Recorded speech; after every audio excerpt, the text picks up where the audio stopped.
or something? You have to forget something else. Okay, now that is a very cute haircut. That's like a little shag. I've never seen it before. Well, I mean, of course you have. It's the Rachel. Oh, is that your name? No, I mean, like, your name. No, I'm Jen. My name's Jen. Right, but I just mean, like, this is your haircut. But that's hair on your head. I'm not saying this is your hair. Okay.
know if you guys knew this about my co-host or not, but what's your favorite time of year?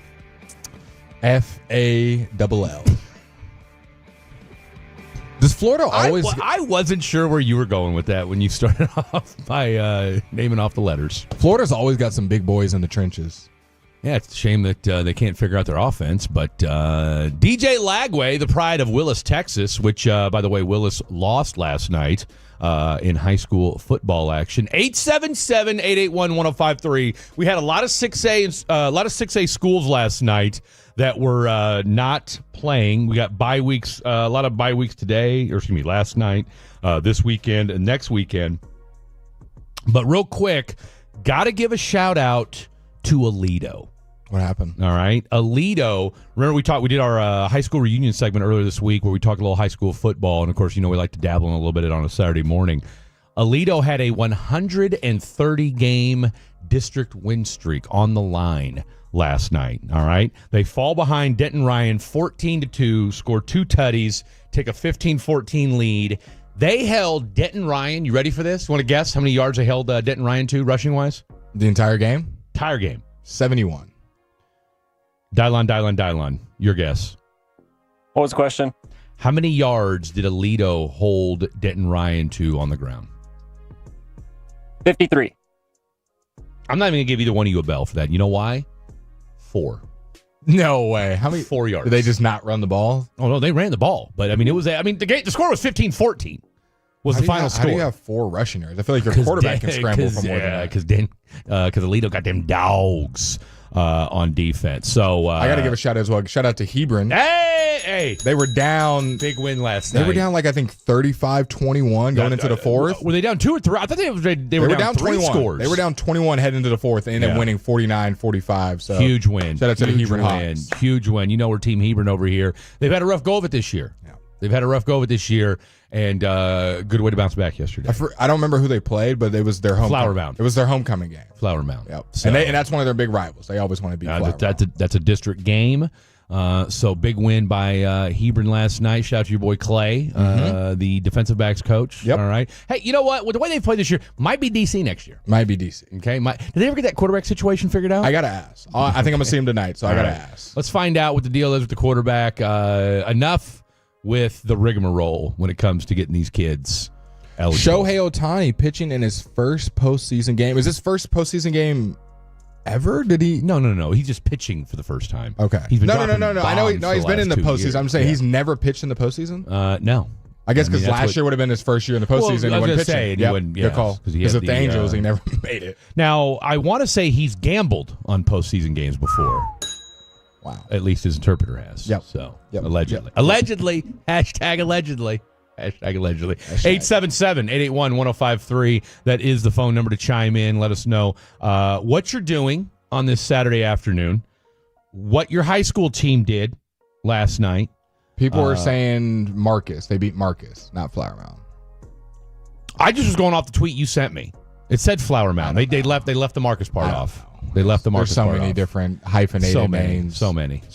Now, in fairness, Marcus is in Flower Mound. And so what happens is when you read some of these score websites, they'll say the city and where the school is, right? So they'll Hebron say won. Flower Mound Marcus. Bottom line, which, okay, I'll tell you what, beating Marcus is actually more impressive than beating Flower Mound. Okay. Because Marcus was beating Louisville. I'll tell you what, rough go of it for the Marauders, by the way. And that's Bobby Belt's feeder school, if I'm not mistaken, because he's always wearing a Marcus hat. Yeah. That's now 2 weeks in a row that Marcus has spit the bit in the final quarter. Little Los Angeles Rams-esque, if you will. Very Lance Leipold-esque is what it sounds like, losing fourth quarter leads. So sorry for the John Marauders. Harbaugh-esque. Sorry about you guys.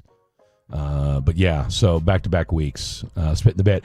Speaking of spitting the bit, right now, Florida just grinding out a drive here as it's 0-0, 9 minutes left to go in the first quarter, but they are driving inside the 10-yard line. So we'll keep you posted on that. Hey, for all our Arch fans out there, you better win this game. You better win, and you better look good because you got DJ Lagway over there, and he's just waiting for a bounce back. So He's don't give him a chance. Don't throw a pick and give them extra chances.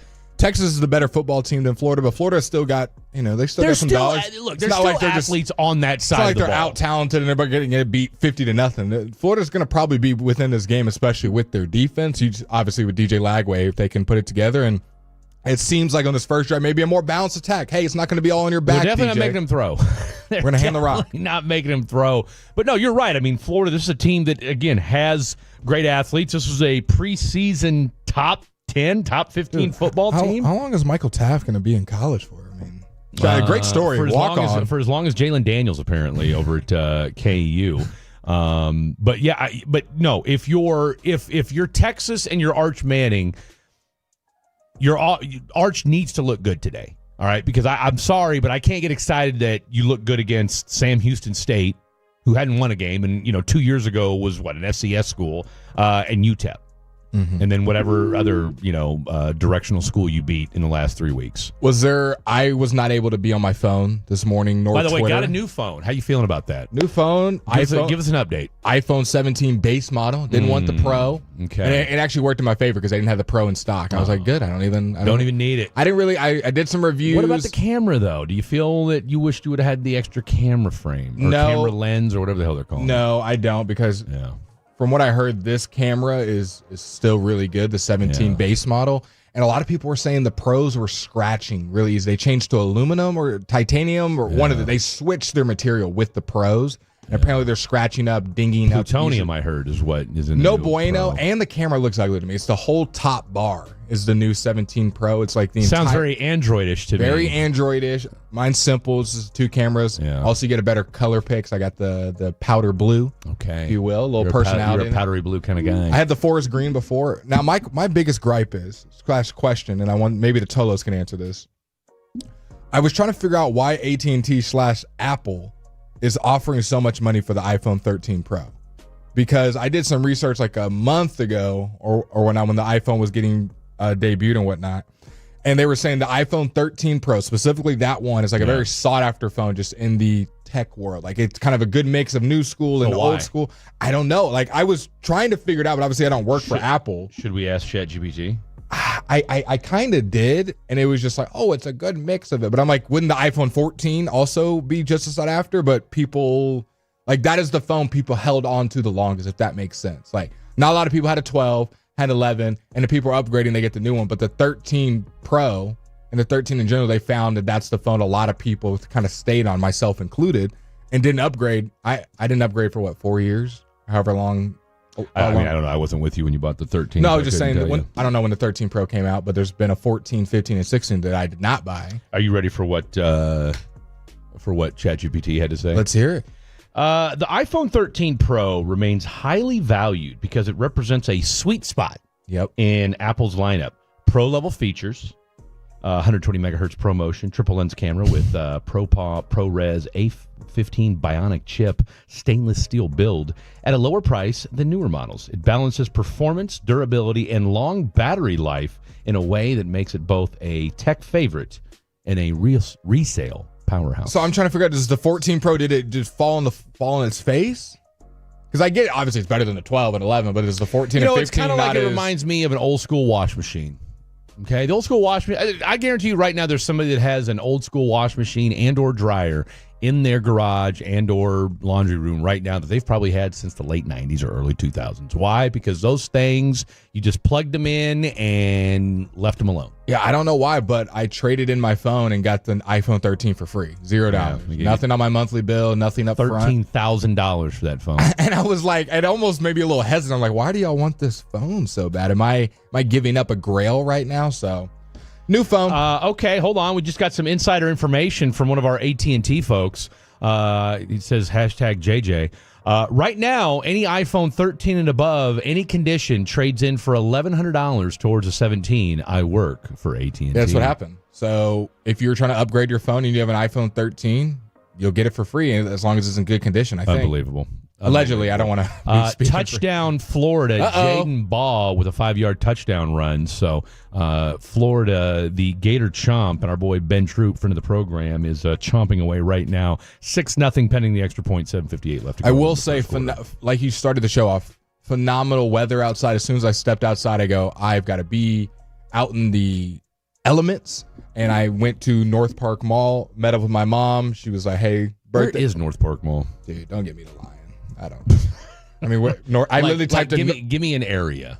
the it's called the Shops at like Lake Point or something is right next. I have no idea, bro. It's 10 minutes down the street from me. It's in Dallas. You want me to start giving you like neighborhoods? I mean, if you could. I mean, the I literally fact that typed you in- are a Dallas native, and I just asked you where's the mall at. You could and ask me anything. Ask me anything. I won't know where it's at. I type in to my maps, take me here. Maybe that's something that in age 26 we could start to maybe become more aware of our surroundings. You know what? And just a suggestion. I'm not saying you need to, but I think it would be good for you. I think a lot of people my age are the same, and I think it is a generation thing. Okay, but that's why I'm telling you to go ahead and get away from that. It's a very hard habit to break because Is it to know where you're at? No, not so much of know where you're at. And I'm not saying this is true for everybody my age, but people my age grew up with technology and cars pretty early.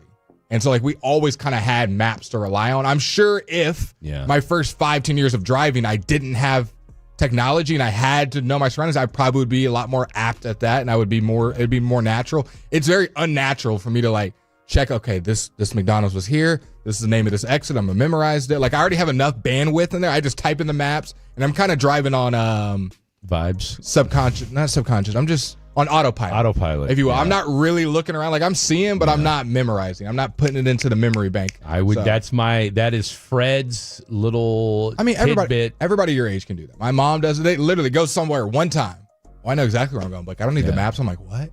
I still put my maps on to go home. Look, I get it. I'm just that's my advice or suggestion. Again, suggestion. People are saying where North Park is. It's literally like 5 miles north of you off 75. Okay, good to know. Thank you, sir. But my point was packed, Fred, to the maximum was North Park Mall. One, I think great weather.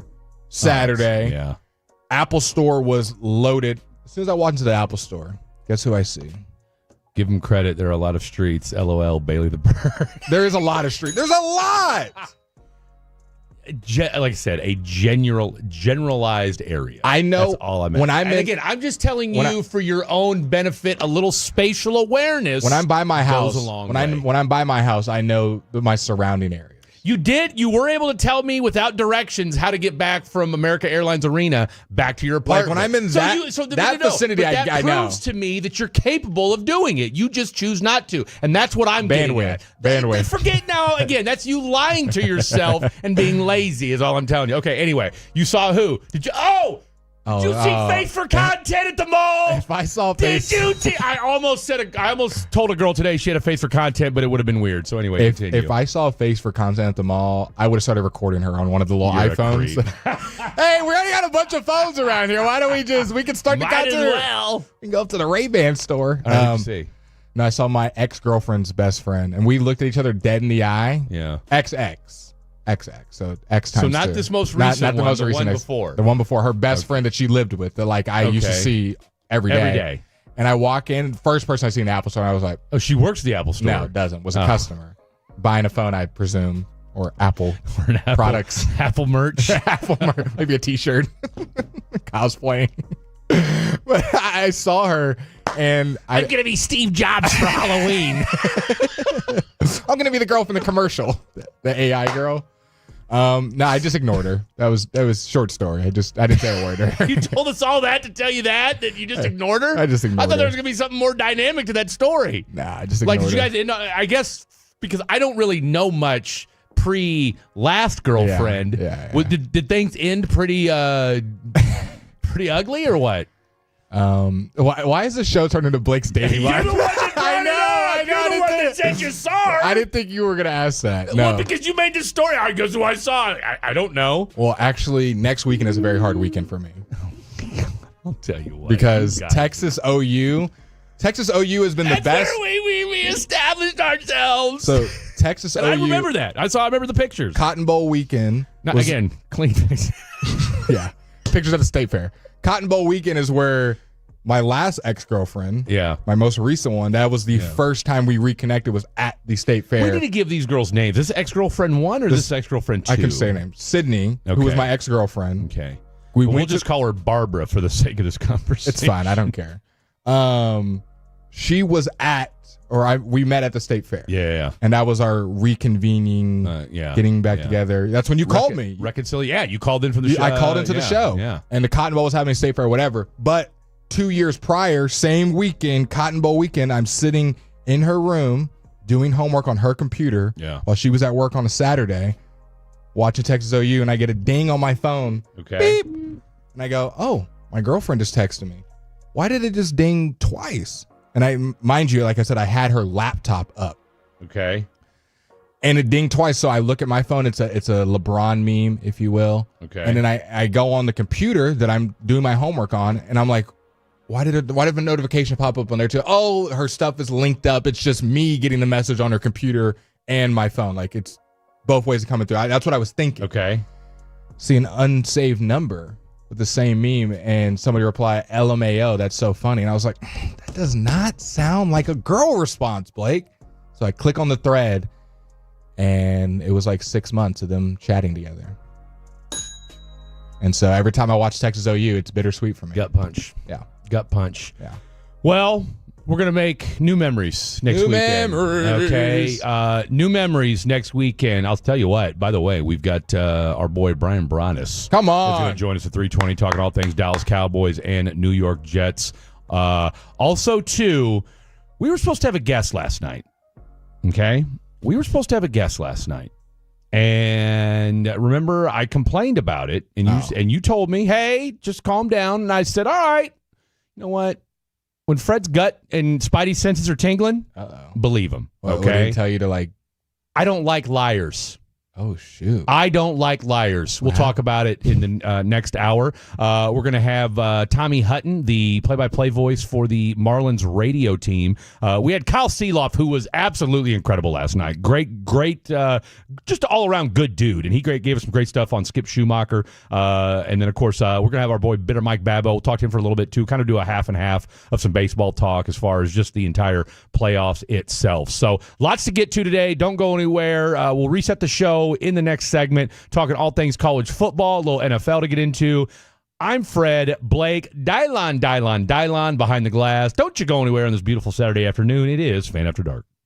Let's go! You're still glowing, flirting, grooving. You still got...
maidens? Paprika. No, Nutmeg maidens. I just said that.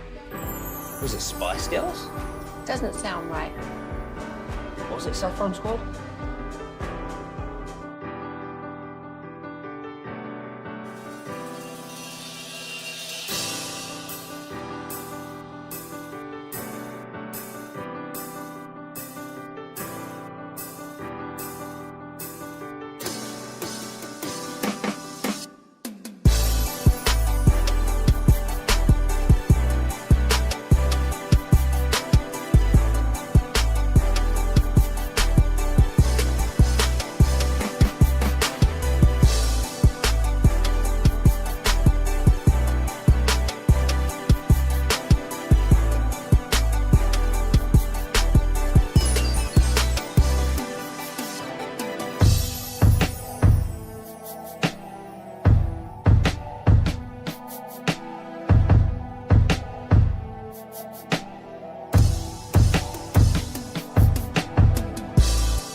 krld-fm and HD1, Dallas, Fort Worth. Let's go, Cowboys. An Odyssey sports station.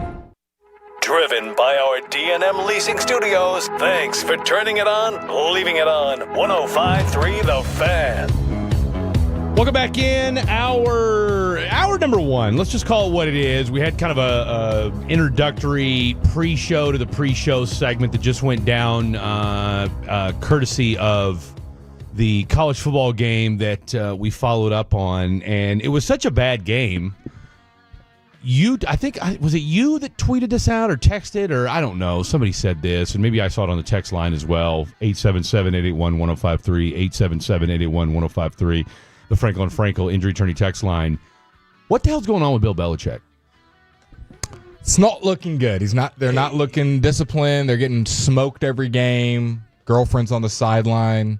I'd have to really dial into some North Carolina games and see maybe what's the problem within the trenches, because we know they probably don't have the NIL spending and the infrastructure of some of these big. But they were trying to put it in, though. That's the whole reason why they agreed to Bill Belichick, and that was kind of the whole shtick behind him coming. I just don't want to be, freezing cold take, jumping on them too early, and then year two they're getting back in it, because it takes a while to turn a program around. So I'm a hold my breath and not poo poo him too much yet. It doesn't look good. No, I'm poo-pooing him, and I'm going to tell you why.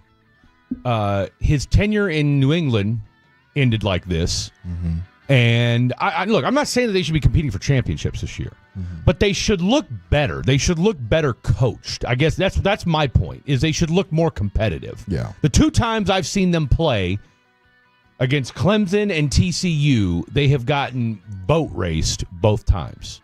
And it's not been pretty. And do we think? I mean, it's not like North Carolina. I mean, did Mac Brown? And again, if you're a North Carolina fan, shout out Drake and you know about the program, give us a little insight. You want to text into the show 877-881-1053. I'm not saying that Mac Brown left the cupboard spilling with 5-star recruits, but I don't think he left it. This isn't UNC Greensboro, for God's sakes. Yeah, there's still some guys over there. That's what I'm saying. Like, it's North Carolina. The ceiling is the floor, according to the GOAT. Florida and DJ Lagway have looked phenomenal to start the game. They're up 7-0 over the Longhorns. DJ Lagway 5 of 5 for 54 yards, a 190 quarterback efficiency rating right now. Arch Manning, though, he went 2 of 4, ended their first drive with 2 incompletions. They ended up punting. Florida with the ball, up 7-0, 5 minutes into the first quarter. Looking good if you're a Gator fan. Dude, is this right the Florida get right game, by the way? Is this the Florida get right game? If you beat Texas, Dude. I don't think people are going to be like, put them in the playoffs, but people are going to be, definitely respecting them more. But I think it'll look just worse than Texas. It'll do more bad for Texas than it'll do good for Florida. Oh, 1,000%. Yeah. I mean, because in some ways there is a small contingent of people, and again, Ben Troop said this with us on Thursday. This is where he does some of his best work when the odds are stacked against him and everybody's counted him out. which is exactly what's happened so far, right? So, you beat UT, then the question starts. Then it's going to, and if I'll tell you what. UT will probably, you think they drop out of the top 25, they lose to Florida, a 1-3 Florida? I wouldn't have. You'd have no good wins. You'd have 0 good wins. If you lose to Florida, and right now they're doing whatever they want to them. If you get beat by Florida by multiple scores and Arch Manning looks as bad as he did against UTEP or Ohio State. If it's 35-14, do they drop out of the top 25? 100%. I think you have to. Because you're not one of the top 25 teams in America at that point. Yeah. Your only wins are against UTEP, Sam Houston, and San Jose State. That's not a top 25 team. And then you start, I'll tell you what, you lose to Florida today and you do it in lopsided fashion. I mean, Florida's already put 135 yards of offense together in less than a quarter. All right.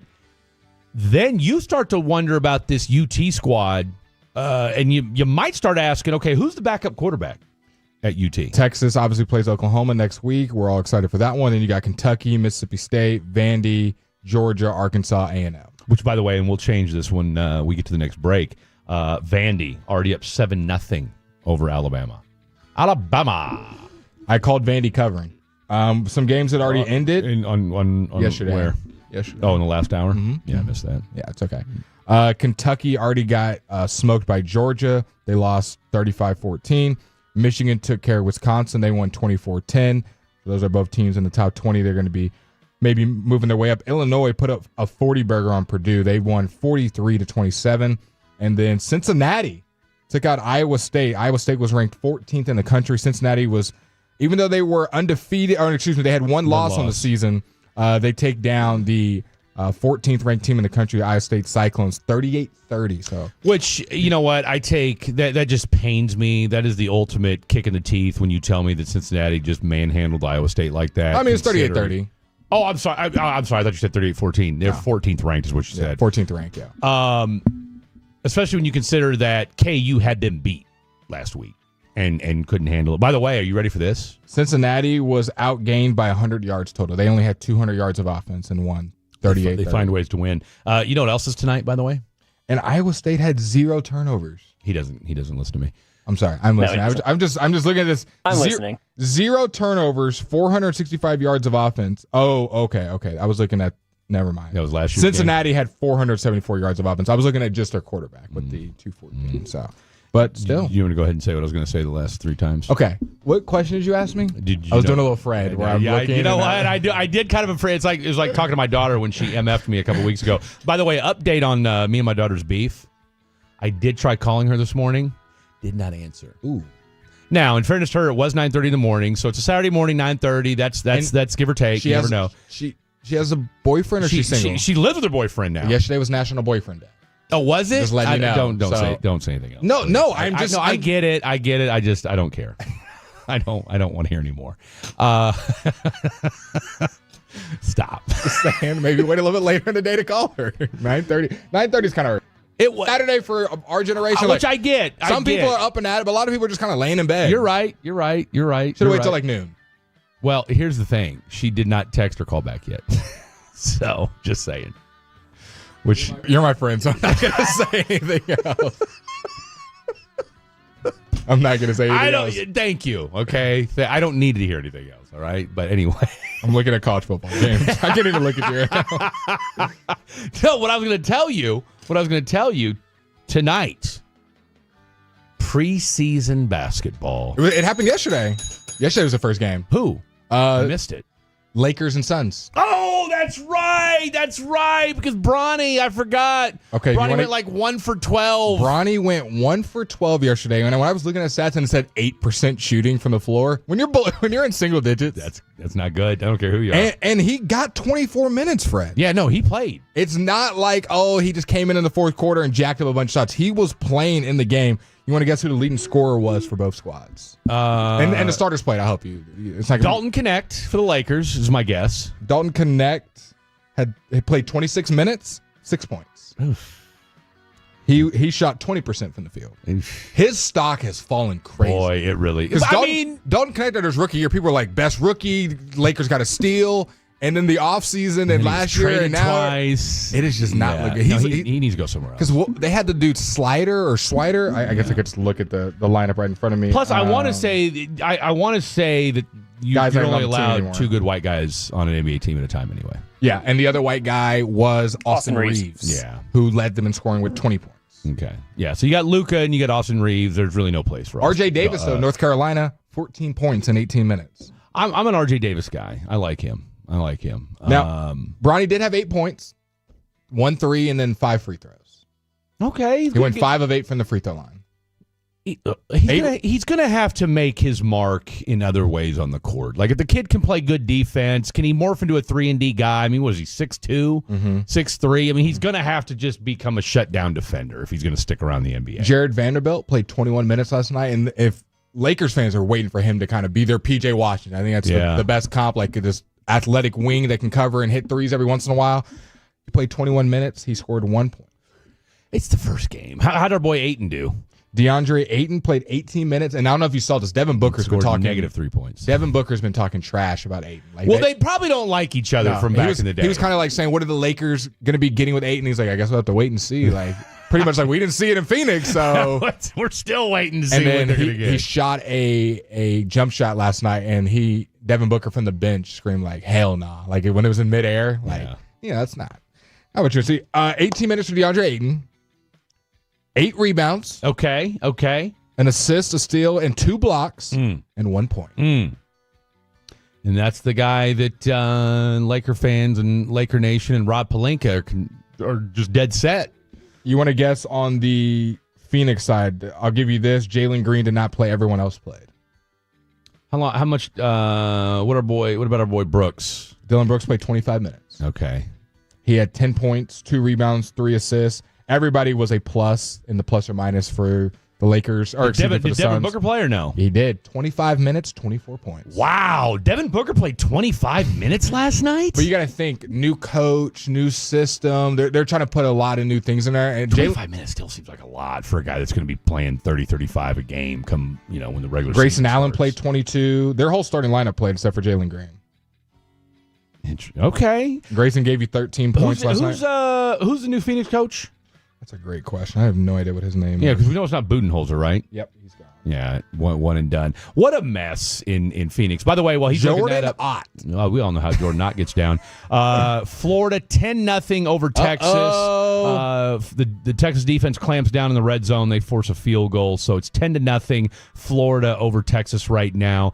We've also got some baseball going on right now. The Fighting Degenerate Jakes, and of course, when we got here, Jake was just wrapping up. Oh, they got smacked. His shift. Well, there's still plenty of baseball left, though. It's 9-2. It's anything can happen, but yeah, Milwaukee is putting BTA, as the kids call it, over the Chicago Cubs, and then top of the first, Yankees and Toronto. This thing just getting underway, and then of course, as Blake alluded to already, Shohei Ohtani making his postseason pitching debut tonight. That game gets underway at 5:38 Central Time on TBS and HBO Max.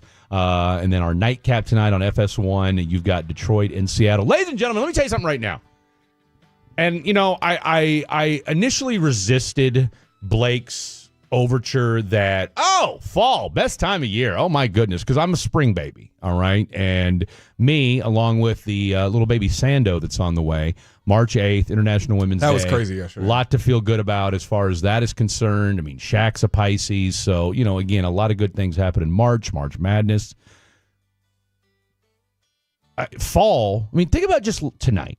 I was supposed to be born in March. You were supposed to be? Yeah. So what happened? I was born 6 weeks early. Wow. So what, late January or early February? February Yeah. what? The 8th. 2 days before Michael Jordan, man. That's Nice. okay. That's all right. What does that make you? Aquarius, I think. Aquarius. Okay, you and my daughter. Because she's January 24th. So there you have it. But to that point, you got playoff baseball tonight. You've got college football tonight. You've got NBA preseason basketball for us sickos out there that are, kind of getting a lay of the land. Again, you're not tuning in to watch an entire preseason basketball game. I mean, I'm sick, but I'm not NBA that League sick. Pass. Yeah, going I'm from not. game to game. I'm not league passing or I'm not stream easting any preseason basketball, so to speak. But if I do stumble across it, then I'll definitely watch for a few minutes. We already had a game finish. Yeah, I just noticed that New York and Philly. They play at 9 a.m. Yeah, that was a early. I guess they were, maybe they're over in London. Who knows? But the Knicks 2-0 on the young season already. Oh, that's why, because they're in Abu Dhabi. They're in Abu Dhabi. Apparently, they've already played 2 games. So I guess they played the first game and nobody saw it. I did not see that. Had no idea. So, in fact, not only did this game happen, there's no box score available. So I'm not even sure. Oh, you do have a box score? Box score. Okay. 112-104. The Knicks won over the Sixers. First question: did Kevin McCullough play for the Knicks? For the Knicks, did Kevin McCullough? He did. 13 minutes. Okay. How many minutes? Or how many points? 8. He went 3 of 7 from the field, 1 of 3 from the 3-point line. What our boy Quentin Grimes do? He probably didn't play yet, did he? He just signed the deal, so he's probably not playing yet. Did not play. Okay. No Quentin Grimes, no Kyle Lowry, no Joel Embiid, no Paul George, no Jared McCain. Kelly Oubre played. He played 26 minutes. Had 13 points. Tyrese Maxey played 18 minutes, had 16 points. The leading minute getter, though, was Kennedy Chandler. You know KC. 33 minutes he got for the Sixers and scored 15 points. VJ Edgecombe, the rookie. Everybody's geeking over him. 24 minutes, 10 points. 3 of 9 from the field, 1 of 4 from 3. And then a bunch of guys that nobody cares about. And for the Knicks, the leading scorer was Jalen Brunson. 17 minutes, 14 points. Wow. Bucket getter. All right, there you have it. We got a little potpourri of sports going on today, ladies and gentlemen. We got a little baseball potpourri that's going to go down in an hour at 4:20. In the next hour, we're going to have our guy, Bitter Mike Babbo from the Picked Off Podcast. We'll talk to him for about 8 or 9 minutes, and then we're going to get in touch and talk to the radio play-by-play voice for the Miami Marlins, Tommy Hutton, talking all things Rangers' new skipper, Skip Schumacher. But let's switch gears. Let's talk a little NFL football, shall we? We've got a Cowboys game tomorrow. We have not given our picks just yet, but we will do that later on in the program. But let's talk to the ball knower of all ball knowers, Mr. Super Bowl winning scout himself, Brian Broaddus, joins us next. Don't go anywhere. This is The Fan After Dark. The more time you give, the more our crush grows.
Uber Eats has low V products? I gotta remember that. You know, they say in order to remember something, you have to forget something else. Okay, now that is a very cute haircut. That's like a little shag. I've never seen that before. Well, I mean, of course you have. It's the Rachel. Oh, is that your name? No, I mean, like your name.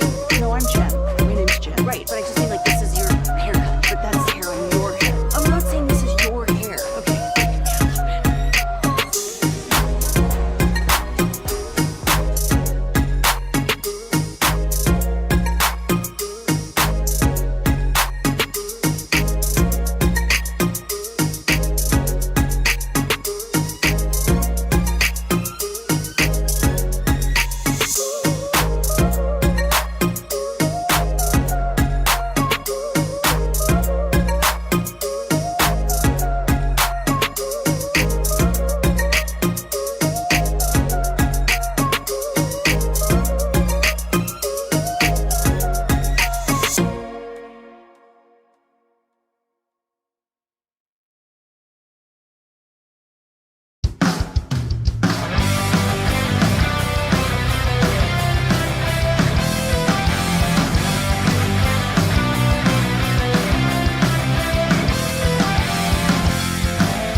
Sunlight's chiming in. Oh, it's absolutely gorgeous. All right, let's go out to the D&M Leasing Hotline. Welcome to the program. Up.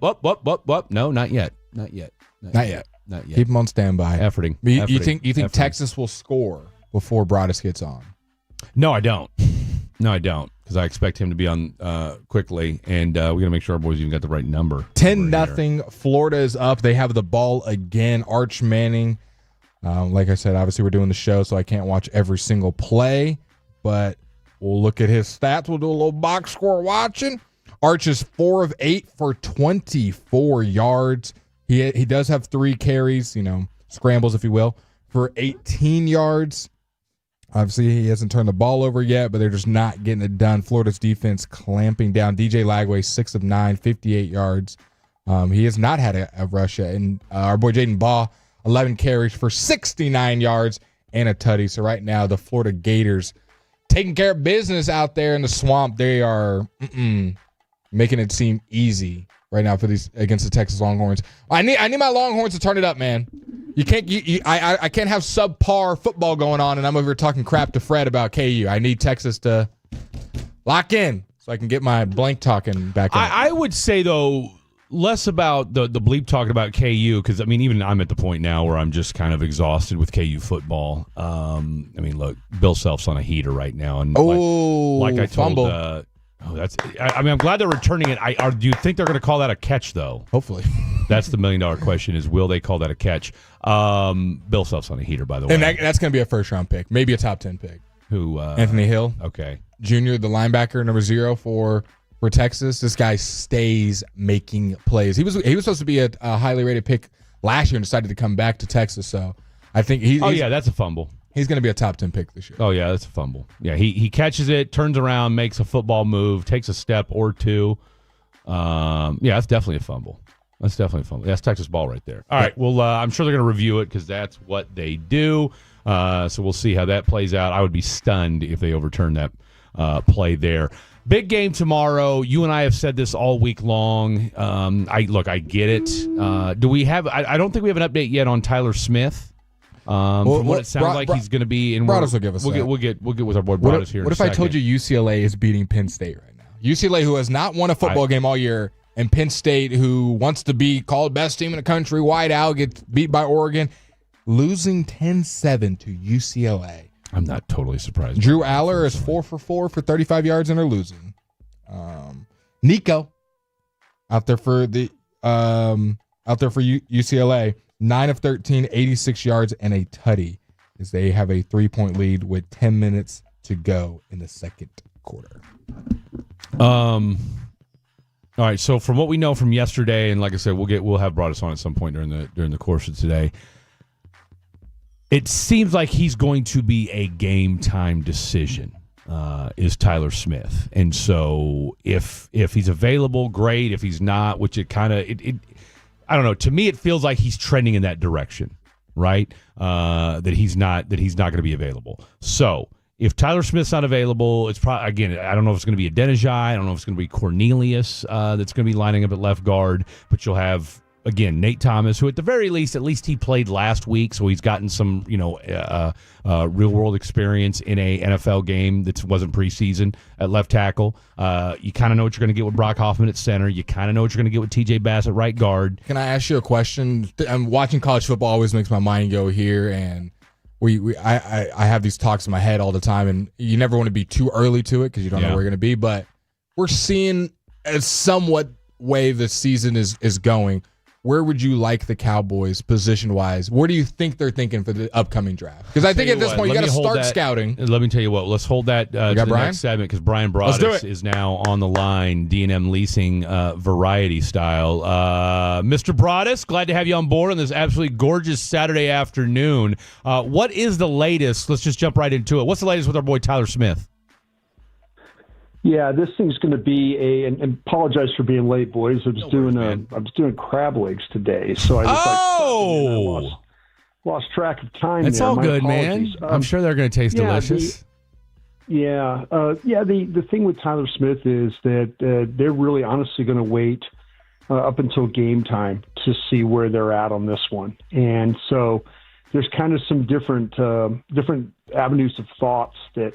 Okay, well, how will they do this? If he doesn't play, do they move Bass over? We had, Nick Harris on yesterday. Nick was talking about this a little bit, and the more I kind of dug in afterwards, he might be right about this one, where you might move TJ Bass over to left and then put Adeniji, on the right side at right guard is what they might do. Now, I think everybody's pretty, hopeful with the fact it's a 50-50 questionable thing that he will be able to play. But I think you have to be ready that, if the trip to New York and then they'll go out there pregame and see what they have. So, we've seen before the last trip to New York for a game like this, Amari Cooper had a thigh injury and kind of didn't practice all week and then showed up game day and then lasted about 5 plays, and that was it.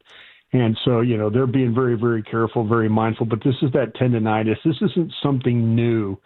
This is just something they've known about. But, it's here we are a quarter way through the season. And, we're starting to talk about how we're going to deal with this and deal with that. So, just keep an eye on it. And, we'll have Christy Scales on pretty early in our pregame coverage tomorrow, and she'll be able to kind of tell us what, how that looked, how the workout looked. And, hopefully we'll have all that kind of squared up before the inactives get out an hour and a half before the game. Speaking of injuries, Brian, Kevontae Turpin, another guy that's not going to play. We know how big of a threat he's been in the receiving game for you this year, and a lot of people are excited to see him. And he's obviously your Pro Bowl kick returner. Who's going to be filling that kick returning duties? And then who do you see stepping up in the receiving game to kind of make up for no CD and no Turpin? Well, see, that's the problem that you run into, because the thing with Turpin and Pickens together almost equals what you get from CD Lamb. Yeah. Because Pickens is not going to move. He's going to play pretty stationary. He'll play right and left, but he's not a guy that plays in the slot nor is in motion very much.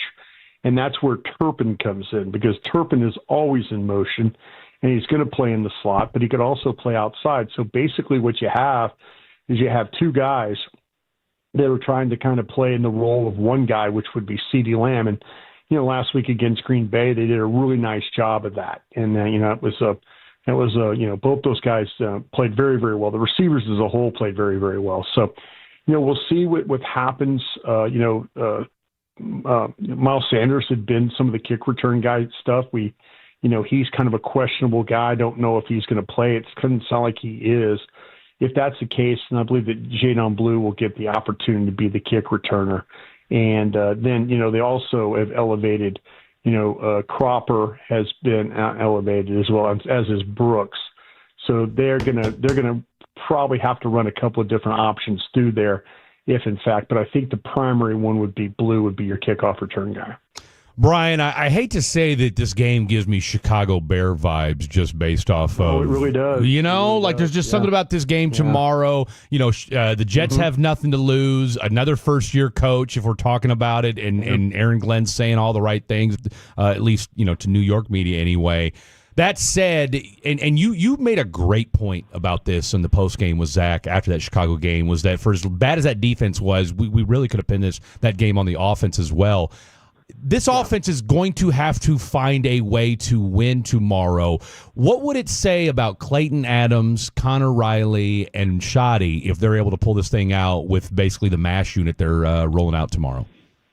Yeah, everybody says the great example was what we saw Thursday night with the Rams and the 49ers.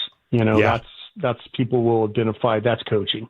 And Dallas has done a pretty nice job with some backup players of finding ways to still be productive on offense. No, but if you're down, Guyton, Smith, and now playing with really everybody but Steele being backups, and you go out there and find a way to win. Listen, the Jets, this is the desperate team theory. I know people get sick of me talking about it, but it's the reason why I picked the Cowboys against the Packers last week.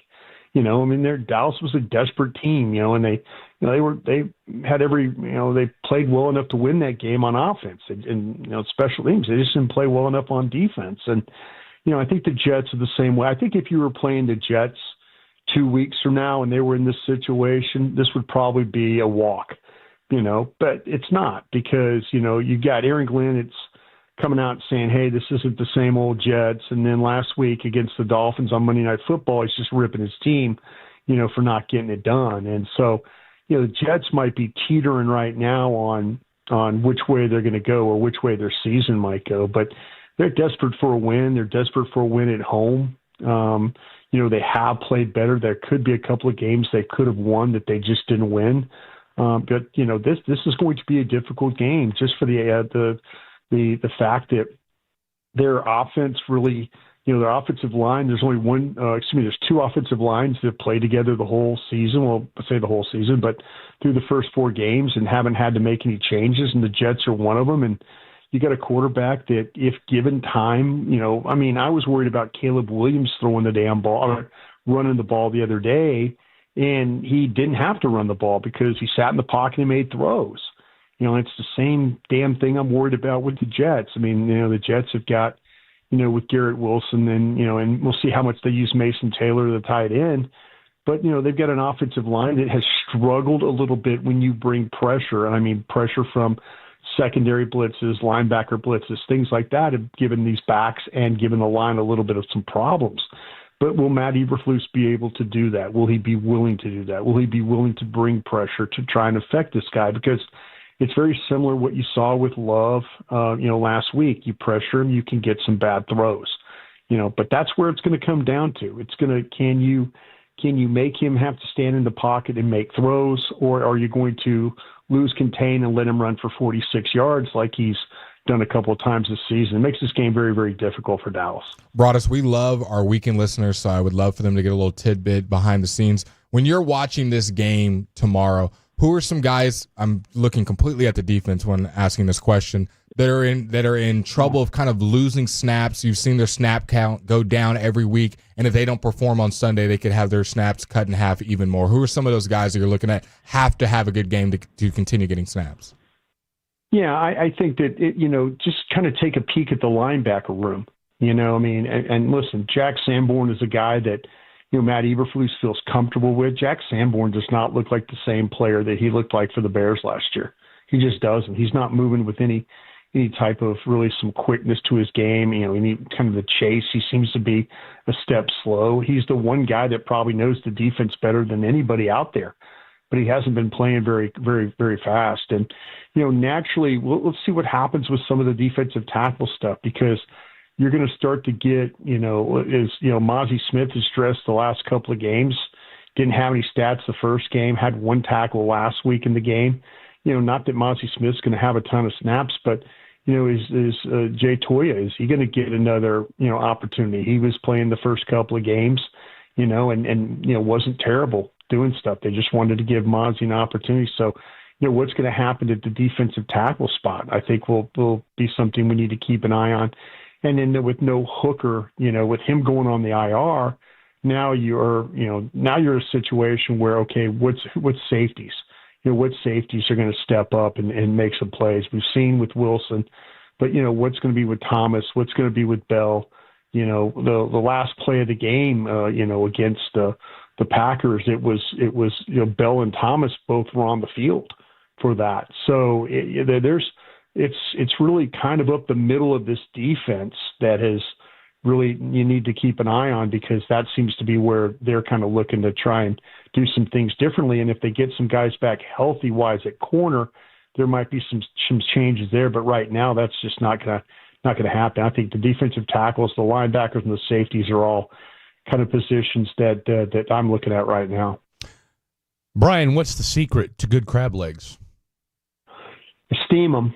And so what I do is my steaming water is, I use a little bit of some liquid crab boil, which I use for my crawfish boil. Okay. So I use some crab boil for those. I use a little Old Bay seasoning. I kind of give it a little that Baltimore flavor of it, and then I put some butter in there in the water, and that's what I use to steam the crab legs. So yeah, you just you get them all prepped, get them ready to roll, and just put them in the pot and fire that water up and let them steam. I usually keep them in there about 16 minutes. That's it? Because if you keep them in there longer, what happens is they become rubbery. So you want to be able to have when you're cleaning your crab legs, you want to be able to have that little bit of that snap to it. Okay. So when you're pulling the legs off, you don't want rubbery legs. You don't want to have what you want, human or otherwise. No. What you want is to be able to get that snap and then that way you can extract the crab meat completely out of the leg. So that's really, really important. I keep it in about 16 minutes. It seems to work pretty darn good. I'm a meat and potatoes guy, as I'm sure you've probably deduced. How many crab legs would I need to eat to feel full? Well, I've been one time when I worked in Jacksonville, me and Brian Sexton, it was the radio voice for the Jaguars. We used to have it was like an all-you-can-eat crab leg thing. Okay. And we'd sit there for like a couple hours.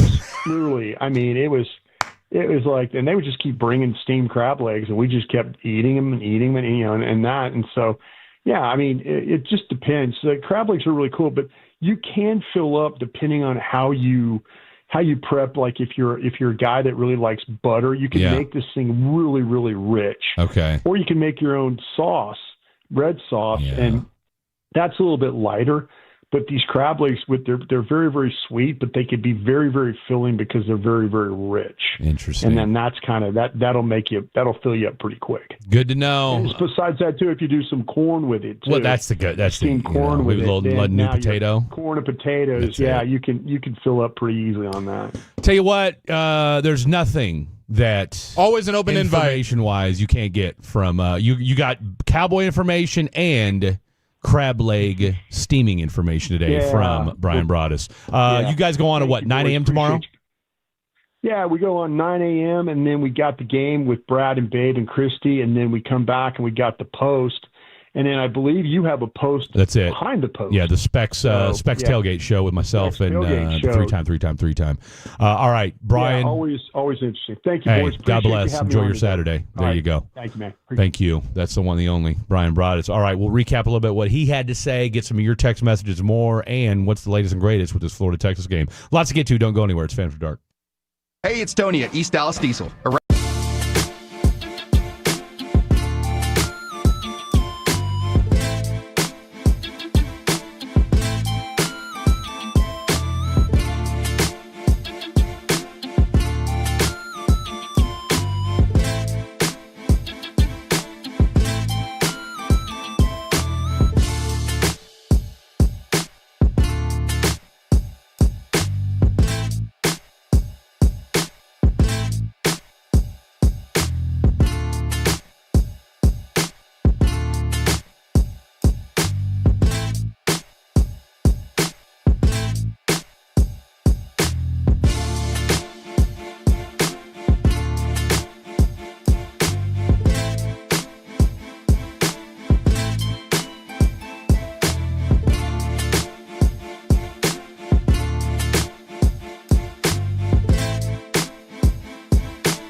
Uber Eats has low fee products? I gotta remember that. Well, you know, they say in order to remember something, you have to forget something else. Okay, now that is a very cute haircut. That's like a little shag. I've never seen it before. Well, I mean, of course you have. It's the Rachel. Oh, is that your name? No, I mean like your name. No, I'm Jen. My name's Jen. Right, but I just mean like this is your haircut. But that's hair on your head. I'm not saying this is your hair. Okay, forgive me.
Was it Pepper Lady?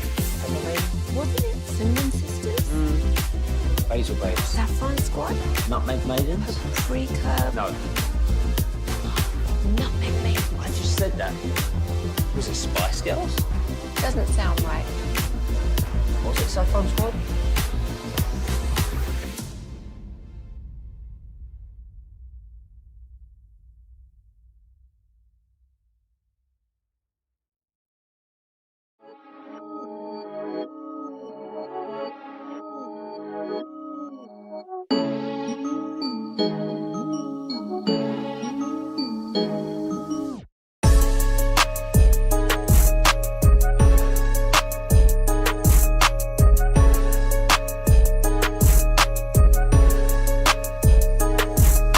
Comfortable all season long. Subscribe to Love of the Star wherever your favorite podcasts are found.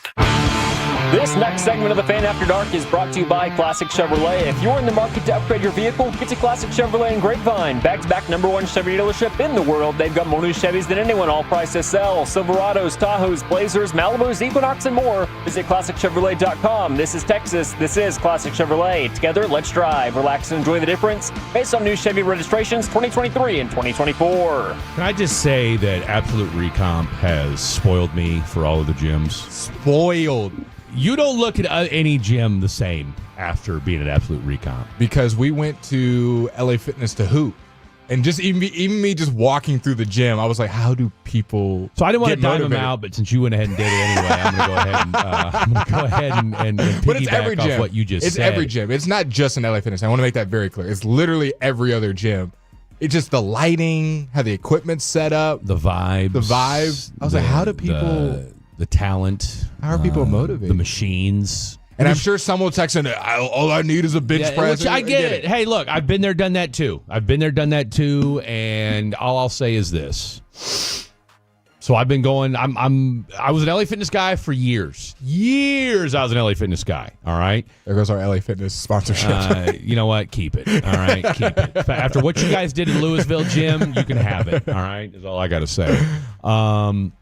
And then Blake turned me on to Absolute Recomp, which I wouldn't have gone to full time. And I think the very first time, like almost everybody I brought, liked the vibe, but wasn't like, this isn't going to be my everyday gym. Like, I'll go every once in a while. It was too far away from where I like my gym to be within 5-10 minutes of where I live. All right.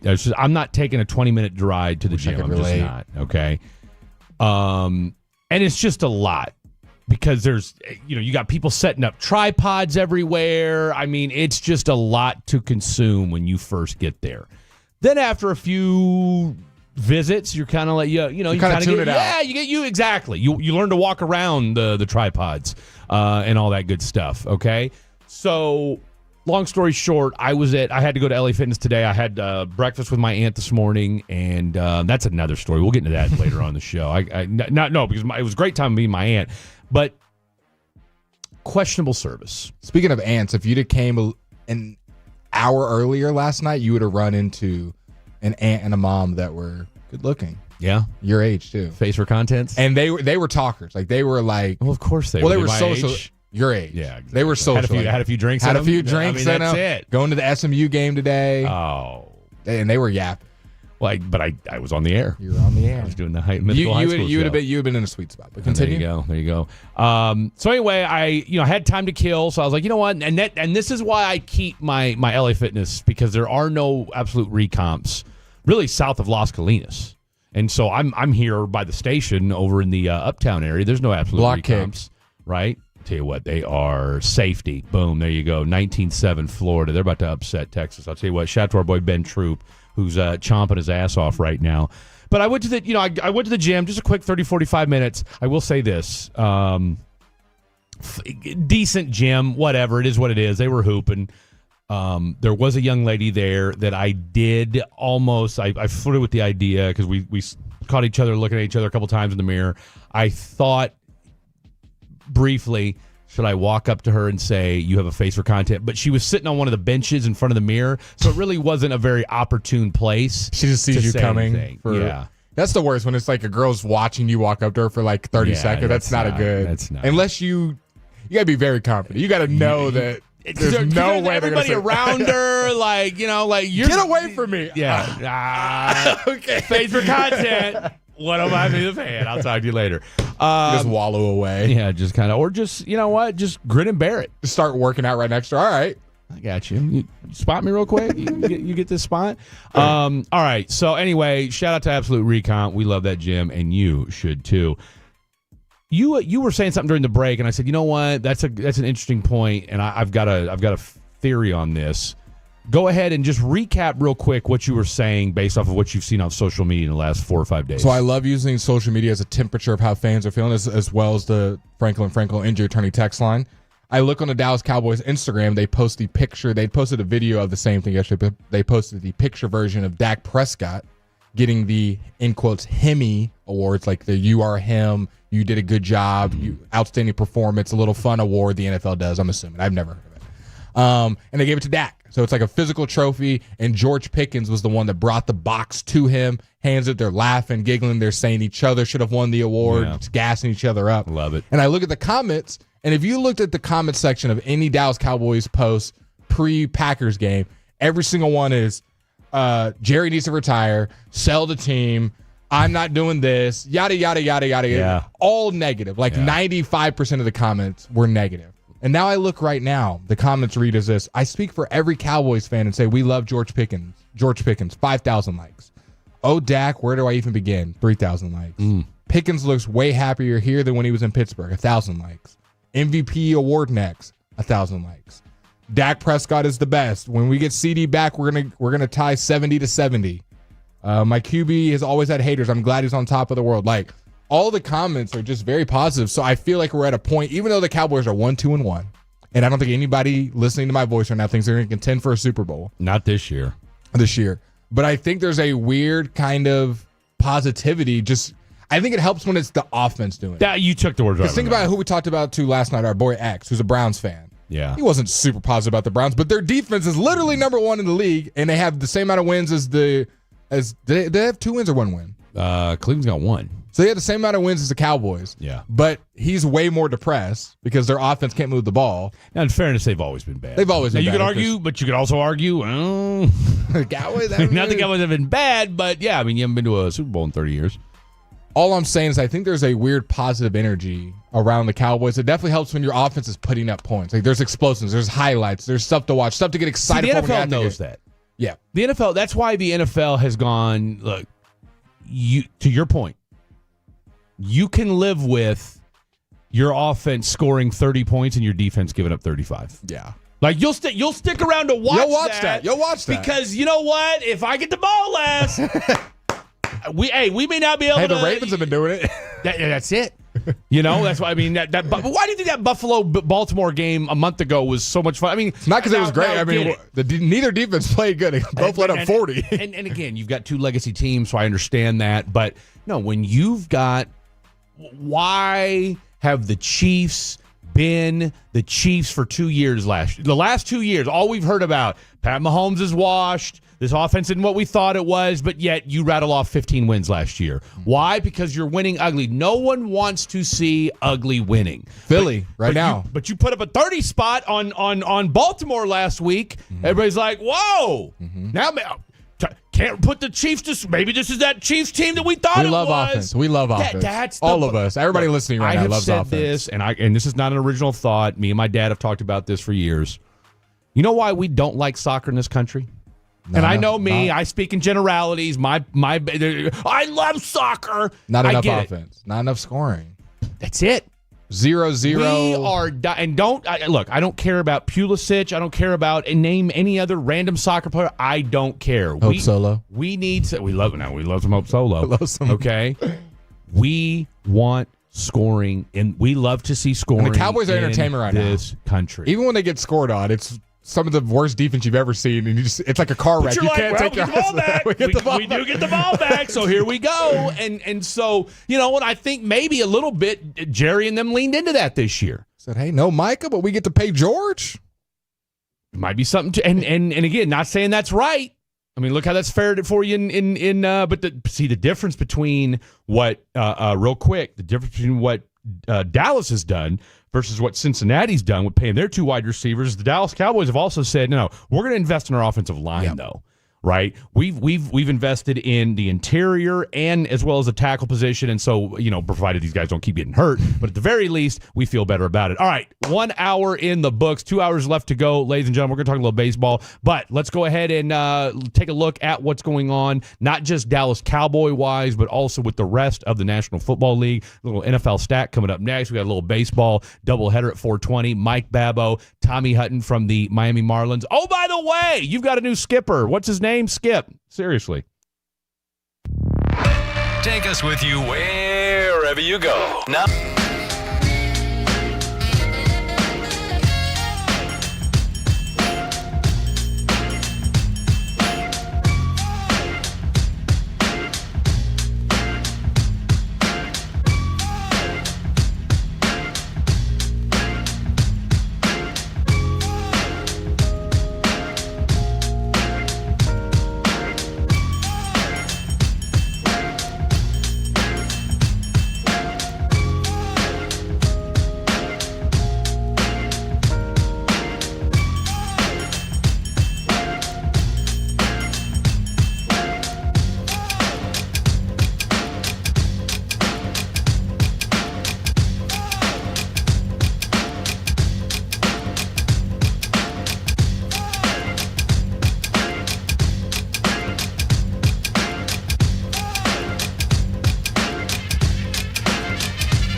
Uber Eats has Lola V products? I gotta remember that. Well, they say in order to remember something, you have to forget something else. Okay, now that is a very cute haircut. That's like a little shag. I've never seen that before. Well, I mean, of course you have. It's the Rachel. Oh, is that your name? No, I mean, like, your name. No, I'm Jen. My name's Jen. Right, but I just mean, like, this is your haircut. But that's hair on your head. I'm not saying this is your hair. Okay.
D&M Leasing Studios. Thanks for turning it on and leaving it on. 105.3 The Fan. Hour number 2 of the program happening right now. Glad to have each and every one of you on board on this absolutely splendid. Who's out there doing some hay rack rides, or as you guys like to call them, hay bale? It's that time of year, rides? pumpkin patch time, hay bale ride. Yeah. We're also getting into that point where Spooky probably season. I was gonna say next weekend when the Cotton Bowl's on, that's when you start seeing the haunted houses getting popular. I would think they're popular popping off now. No, they're right? popular now, but I'm saying where you see the huge influx of people. Like I'm sure the I've never horror. been to one. I've never been to a I'm haunted gonna get the house. meta glasses, and we're gonna go in and record. Would that not be hilarious? Your first time in them, and I'm recording you, and getting scared. No, I've never been to a haunted house. Go to one every year. Okay, so would you want your first one to be like a real deal one, or like a Six Flags one? You know, where it's kind of No, if we're gonna do it, if we're gonna be a bear, let's be grizzly bears. Okay. Like, someone we're gonna do it texted into big, the do it show. big. What is the most famous haunted house I should take Fred to in Texas? Don't give us something in like Colorado or something. Yeah, seriously. In within an hour drive, and also nothing like 4 hours away. We're not doing all that. You want to drive an hour? Like what's further? But I'm saying if something was really good, and it was like 40 minutes versus one that's mid and is 20 minutes. I would make. So like we're thinking what? Probably Gainesville to the north, Sherman. Look at you with the map knowledge. Cash, and then Azle. That's Fred's. That's our circle. That's it. That's our If circle. it's not within right that there. circle, don't If text it in. anything further out than that, you're Compass. Okay. Yeah. Anything further out than that, you're Compass because gas. Well, gas. You know, we'll get to It was this. expensive. $57, bro. It cost like $57 to fill up yesterday. You have to time it right. You really do. I've picked up on the gas trend. I'm glad here you have. in I haven't. DFW. Absolutely. Okay, Trevor's already texted in. He said Cutting Edge is the popular one. I'm sure you've heard of that. Cutting Edge? Wouldn't know. You've never even heard of it? Why would I know? Because that's like a cultural I feel like most people know what Cutting Edge is, whether they've been or not. This is going to shock no one. You and I think, have already discussed this on the airwaves. I'm not an uber big Halloween guy. Okay? I'm just not. Okay, so we'll go to Cutting Edge. I'll have the glasses on. Everyone's texting in Cutting Edge, and we'll watch you just get scared. I've also never heard of it. What, Dylan? Okay, everyone's just texting in Cutting Edge. Well, I can't believe. I don't think I've been to a haunted house either. What is with you guys? Now, in fairness, he's 22, so he's got an excuse. I mean, I'm 44. I don't know what my excuse is. I've never been a Halloween guy. Now, do you think it's a good date? That's been a popular thing to discuss. 1,000%. Kind of depends on who you are as a man. You're gonna have to hold on to it. Because it sounds good in theory. You're gonna have to hold on to me. I'll protect you until you're scared, and you're jumping all over the place. Of, though? Like, you're not gonna die. You're gonna die at a haunted house. People have died at haunted houses. How? Dylan, look it up right They now. probably died because they had like a heart attack. No, or something. Dylan, look it up. People that have died at haunted houses. There was one haunted house, and we're gonna get into some NFL injuries here in a second. There was a haunted house that was like offing people, killing people, because they would. It's hard to. This is part of the act. Yeah. This is me carrying out stuff, and I think they had hired some bad people, and people weren't making it out. Now, I'm not saying this was like 10 minutes down the road last week. I think this was. I'm sure there's some. This sounds very, urban legendish to me. Dylan's looking it up. Yeah, please find this. And I'm not talking about somebody that randomly happened to have a heart attack and they were next to the haunted house. I'm talking about people going in the haunted house and being murked and being thrown, stabbed, and who's gonna go find them? Probably their family members. I don't know. No, I'm saying like in the moment. Let Blake go to a haunted house, not come back, and Mama Kim nor myself. I'm over here, dude. When you had your little 3-day just unplugged for the world, I was like, "What's up with you, man?" Yeah. And if you said, "Hey, I'm going to a haunted house," and then didn't show up for a day, because here's the thing, you and I see each other almost every day. Fan After Dark is now a one-person show as Blake has been stabbed. We're on the air Monday through Saturday, and then tomorrow we're hosting the Fan Hang out at the Star, which, by the way, I got to get information on that. So there are a lot of stories of people dying in haunted houses. A moving coffin killed a man in Hong Kong. Okay. He was struck with a moving piece of machinery. Okay, that's Okay, give me another one. A school principal accidentally hanged himself in front of his students. Okay, now what is that? Go and dive into that just a step further, This is would you from please? Ranker.com. In September 1957, in the small farming community, they were Do we not think technology? What do you mean he accidentally hung himself in front of it in 1957? I need more on that story. I needed some investigative reporting. Come on. You guys called me They decorated it, haunted house for a pre-Halloween party. The centerpiece was the principal who would pretend to be hanging in the middle of a dark room.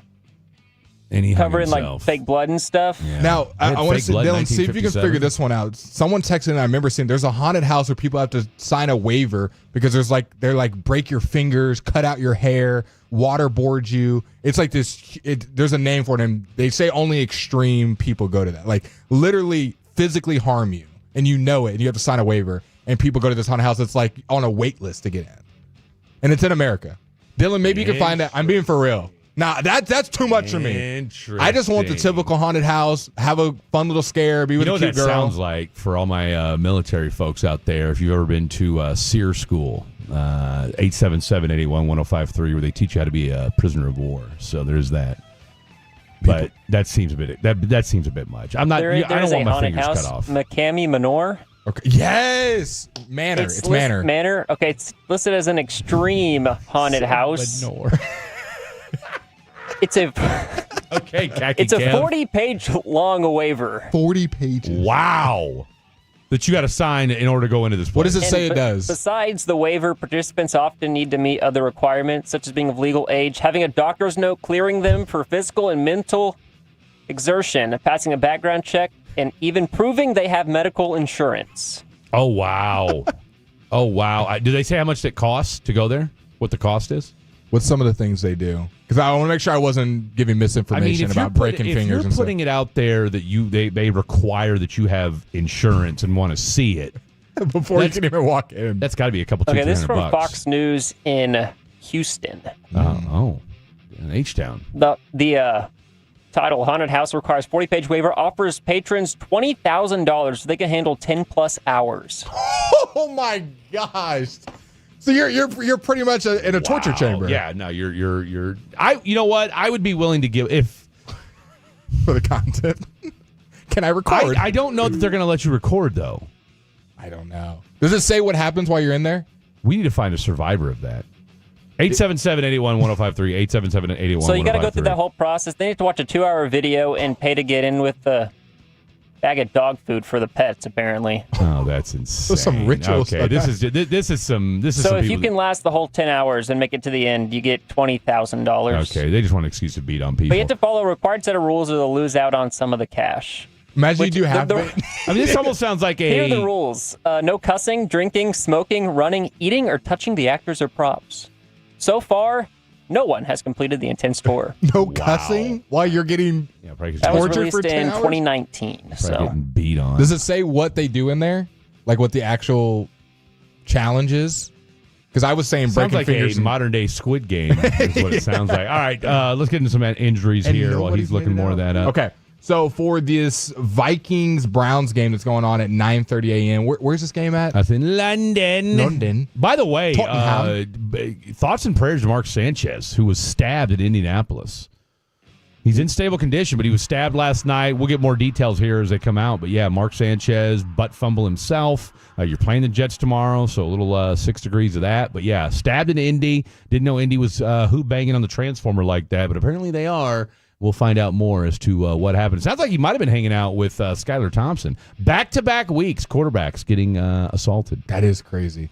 You're going to have no Donovan Jackson, no Michael Juergens, no Ryan Kelly, so 3 offensive linemen out for the Vikings. Obviously, no J.J. McCarthy, no Brian O'Neill, their tackle. So their O-line is looking like the Cowboys' O-line. Also, no Andrew Van Ginkel, the star linebacker with the neck injury, will not be playing for the Vikings. For the Browns, only one player that's been listed out is Mike Hall Jr., the defensive tackle for them. Everyone else has been a full participant in practice. So you're going to have Grant Delpit, Myles Garrett out there. You should be David Njoku and Greg Newsome were both full participants. Greg Newsome limited. He is questionable for that game. Broncos and Eagles, that's going to be a fun one. That one's going to be at noon. Nobody really for the Eagles that pops up for me that y'all would care about not playing. Nakobe Dean, though, for the Broncos, will not play. Jalen Carter was a full participant alongside Jahad Campbell, so they will both be in there for the Eagles. For the Cowboys, we've already given you the litany. The Cowboys had the longest one. I'm looking just through all the injury reports, Fred, The Cowboys one is long, my boy. No Tyler Booker, no Tyler Guyton, no Malik Hooker, no CeeDee Lamb, and no Kevontae Turpin. We know Tyler Smith, Miles Sanders, Kenneth Murray, Marshawn Nealon, and Kalen Carson/Mingo, who are on the 21-day practice window, are both questionable. For the New York Jets, you're going to have no Michael Carter, the corner. He's concussed, did not practice. And Jermaine Johnson did not participate in practice today, or yesterday, excuse me, and is questionable for the game. So that would be big, one of their better edge rushers. For the Dolphins-Panthers game that I know everybody is dying to watch, Cedric Wilson is out, which actually is kind of a big blow to the receiving core because obviously you don't have Tyreek Hill. It's kind of just Jalen Waddle and the Pips out there. And no Storm Duck for them as well. No Chuba Hubbard for the Carolina Panthers, so Rico Dowdle will get the start over there. Shout out to Rico. Shout out to Rico. Friend of the program. Jatavian Sanders, a Longhorn alum who's actually been balling for the Panthers this year at the tight end position. He has not participated in practice with the ankle. He will not play in that game on Sunday. Texans, the Ravens, we already know Lamar Jackson is out, but they do have some other injuries as well. No Marlon Humphrey, their star corner, going to be out. No Chidobe Awuzie, their other corner, out, so they're going to be down a couple secondary members. No Patrick Ricard, their Pro Bowl fullback. No Roquan Smith as well. And we already know they lost Madubuike for the season, the defensive tackle.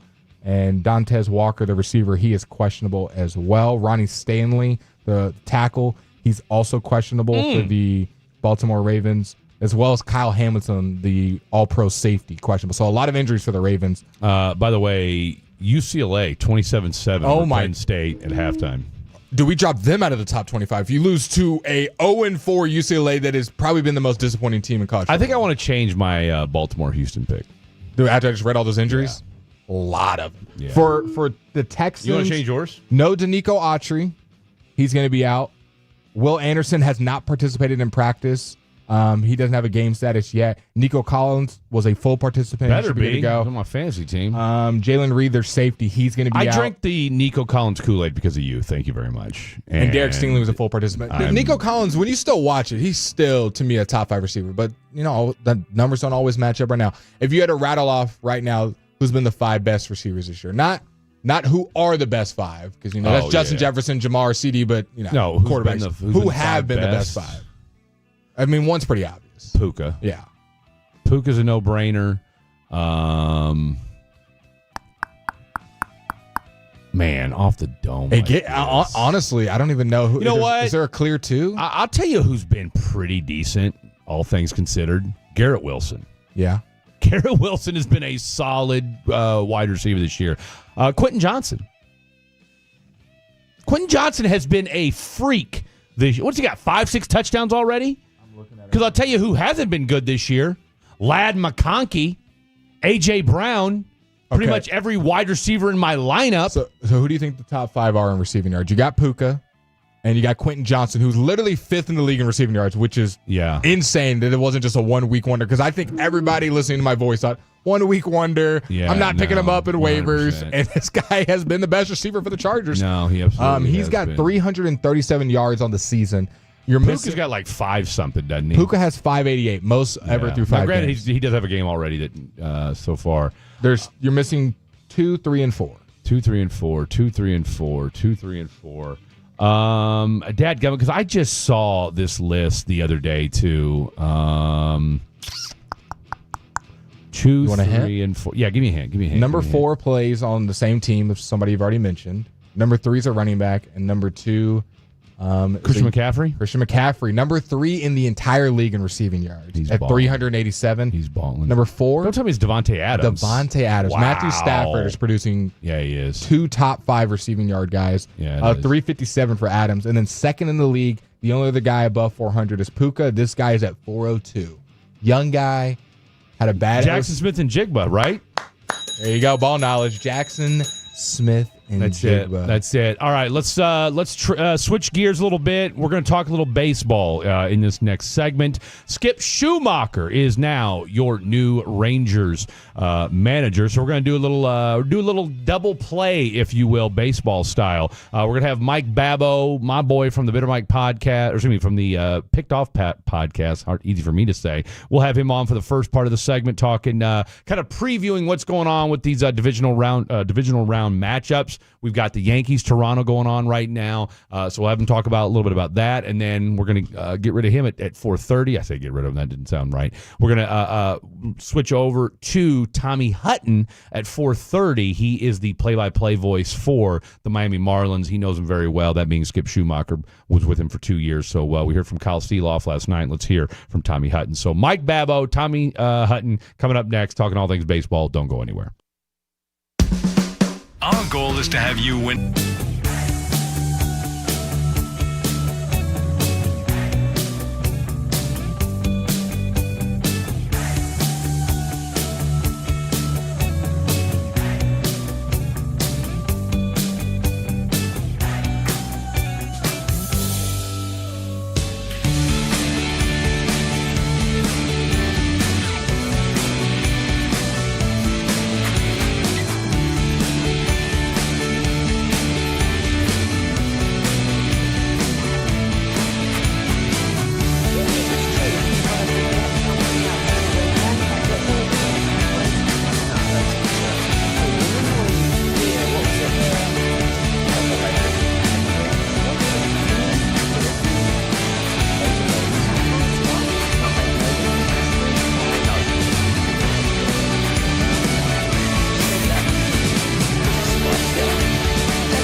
www.ncpgambling.org.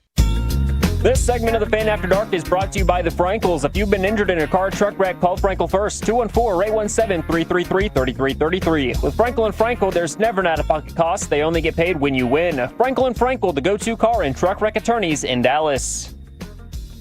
We're going to it's going to be a baseball-heavy segment here, something we've never done before here on Fan After Dark, back-to-back guests in the same segment. But next segment, I'm going to read you the statement from the Indianapolis Police Department on Mark Sanchez. Mark's got some explaining to do, all right? There is something a little weird about this statement and how they explain it and how he got stabbed. So just, again, stay tuned for that. We'll do that at 4:40, 4:45. But we're going to a little twofer right here on Fan After Dark. Better Mike Babbo from the Pick Top Podcast is going to join us right now. We're going to have him on for about 7 or 8 minutes, and then we're going to switch over to play-by-play voice for the Miami Marlins, Mr. Tommy Hutton, talking all things at Skip Schumacher. So let's jump out of the D&M Leasing Hotline right now. Better Mike! Number one, first and foremost, shout out to you. What an assist on the Jeremy Affeldt nod. Jeremy was fantastic the other night. We've gotten some great views from him on the YouTube as well. So hats off to you. And of course, I know you've got you got your podcast with him that posted today? Yeah, I posted late last night, and I had couple of pops with him over at his place called Free Roam Brewing in downtown Bernie, which is a great place. And I'll tell you, he regaled us with a couple of stories that were just absolutely phenomenal, that involved actually a home plate umpire giving him tips on how to get a batter out during a mound visit. Wow. That would seem like a conflict of interest. He will not divulge who that plate umpire was. No, I'm glad he doesn't. Pretty phenomenal. Man, that's you know what? Well, I'll tell you what, we could go a whole another different place with that. But anyway, all right, let's we're now in the divisional series. The Brewers, who, I mean, let's call it what it is, have just, rust. Yeah, not so much, my friend. Blue Jays are looking like they're world beaters again. We got some Dodgers here later tonight. And then, of course, that Mariners thing kicks off. Just go ahead and handicap just quickly kind of, what you see coming out of the AL and the NL, and kind of who are your AL, NLCS favorites?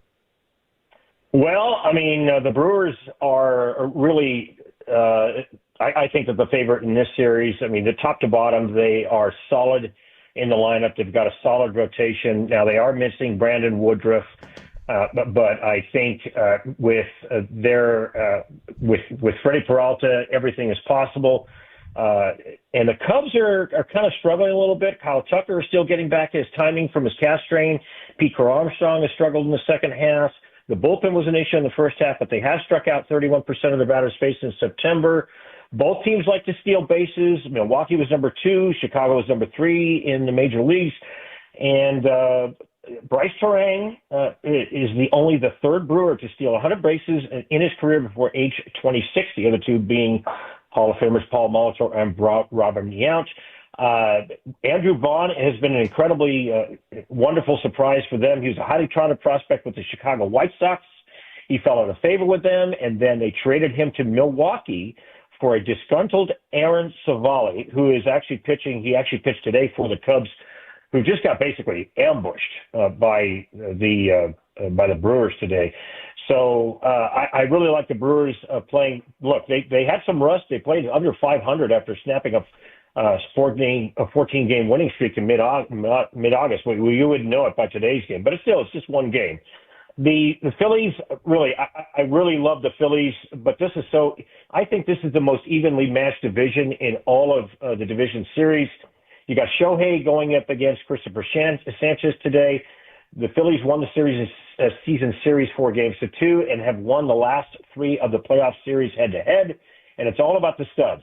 Mm-hmm. Shohei, Freddie Freeman, Mookie Betts versus Kyle Schwarber, Trey Turner, and, of course, Bryce Harper. I think the difference here could be in the pen. I consider the Phillies to have a much better bullpen with Tanner Banks, Matt Strahm, and the guy they got from the Twins, Yohan Duran, who has been lights out as a closer, whereas the Dodgers pen of late in Blake Trinan and Tanner Scott has been really shaky. Clayton Kershaw was added to the the DS roster today. He will pitch out of the pen alongside Emmett Sheehan and Roki Sasaki because I do not think that Dave Roberts trusts Trinan and Scott to get out of innings, especially against that stud lineup in Philadelphia. The Yankees in Toronto, the Yankees have been playing very solid, surprising defense. Ryan McMahon is a Gold Glove caliber third baseman. Andrew Volpe won a Gold Glove in 2023. Jazz Chisholm is much better defensively as a second baseman, as a third baseman. But Luis Hill, he showed some rust today. Not a good outing for him. He only lasted, I don't even think he lasted out of the third inning, whereas Kevin Gausman has thrown back-to-back single-digit pitch innings the last two innings, and he's just cruising. And Vladimir Guerrero, I think he was the most happy to turn the calendar into October because he didn't hit a home run since September 5th. And, of course, his first at-bat, he went over 450 feet. They lead today. I like the Blue Jays to take this series. Can George Springer continue to torment Yankee pitching? He hit 348 with 4 home runs and 12 RBIs in their 13 games against him. But here's the problem. No Bo Bichette. The guy who led the league in hits this year is off the division series roster, and so that is going to be hard for them to replace. They got Clement in there against him. The Mariners and Tigers, the Mariners, I think, are on paper much stronger. They've got more power. They got the starting pitching, although Brian Wu is left off the division series roster with a pec issue. They have a rested bullpen. But the Tigers do have Skubal, and if this thing goes 5 games, he could pitch games 2 and 5 if it goes that far. So he's got to them and Casey Mize and Jack Flaherty. They have to contain that home run hitting lineup of Cal Raleigh, who hit 60 home runs. He's an MVP candidate. He could win it, and of course, Suarez, who hit 43 home runs. But here's something else too. Josh Naylor may go on paternity leave here, guys, and so. Even though they would get special. What a great ethical question. What a great ethical question. What's more important, playoff baseball or is this his first kid? That's the question. I'm not really sure. That's the question I have. He would be able to be replaced back onto the roster in the middle of the series should he have to go on it. Interesting. So, all right.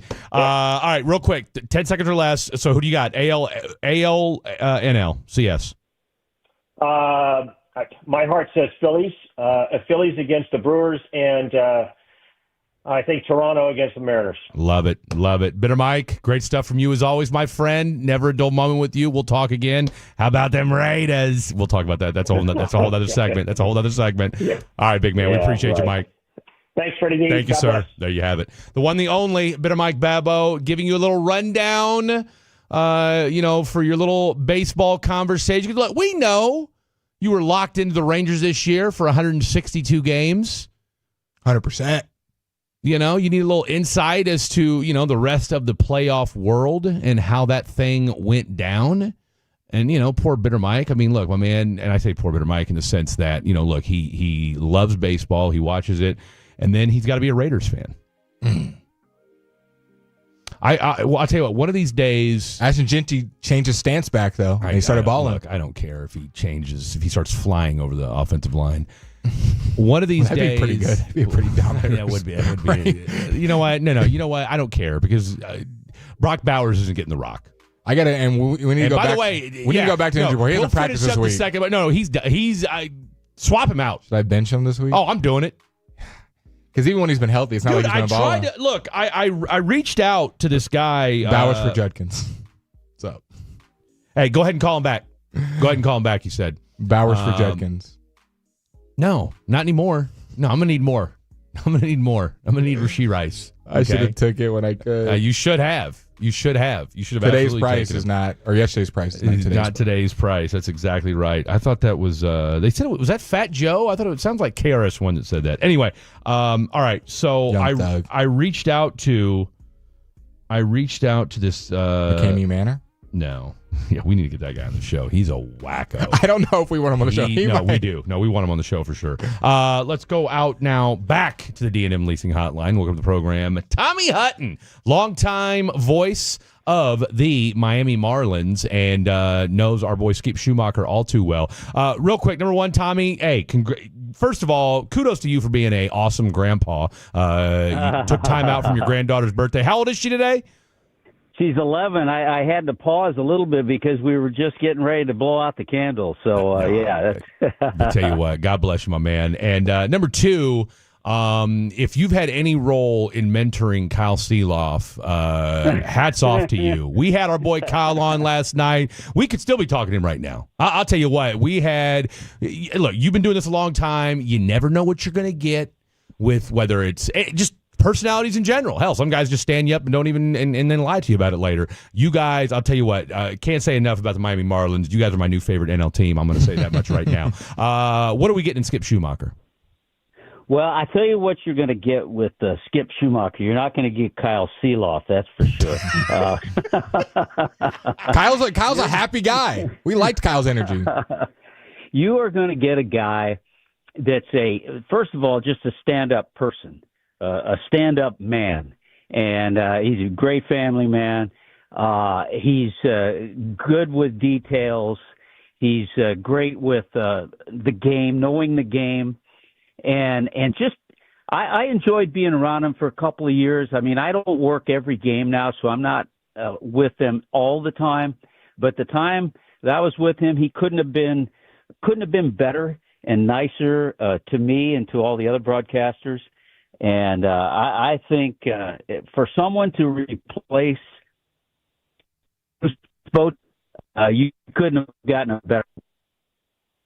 What do you think separates our boy Skip, the new manager of the Texas Rangers, from other young managers that have been trying to take over teams? We saw Venables go to the Chicago White Sox, and things obviously didn't pan out too well. What do you think is going to separate Skip in his first year? Well, with the Rangers, excuse me. Yeah, he's got a little experience now because he had the 2 years in Miami. So, number one, the experience. Number two, I think the fact that he was at position with the Rangers this past year, I think that really helps his organization. I'm sure he knows the organization extremely well.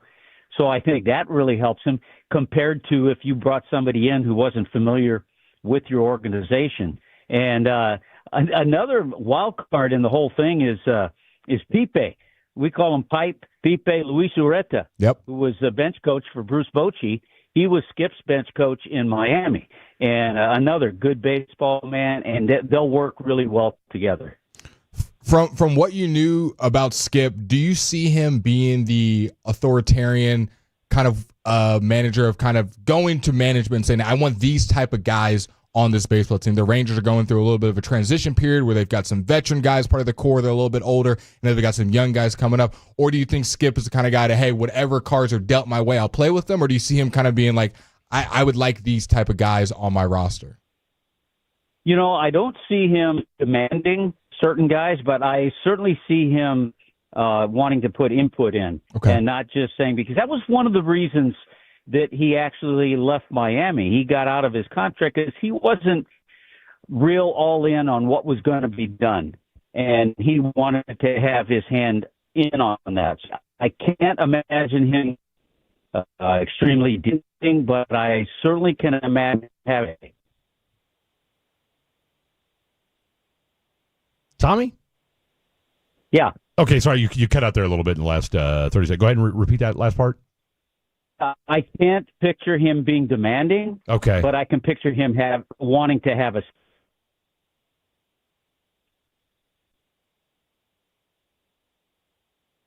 Tom?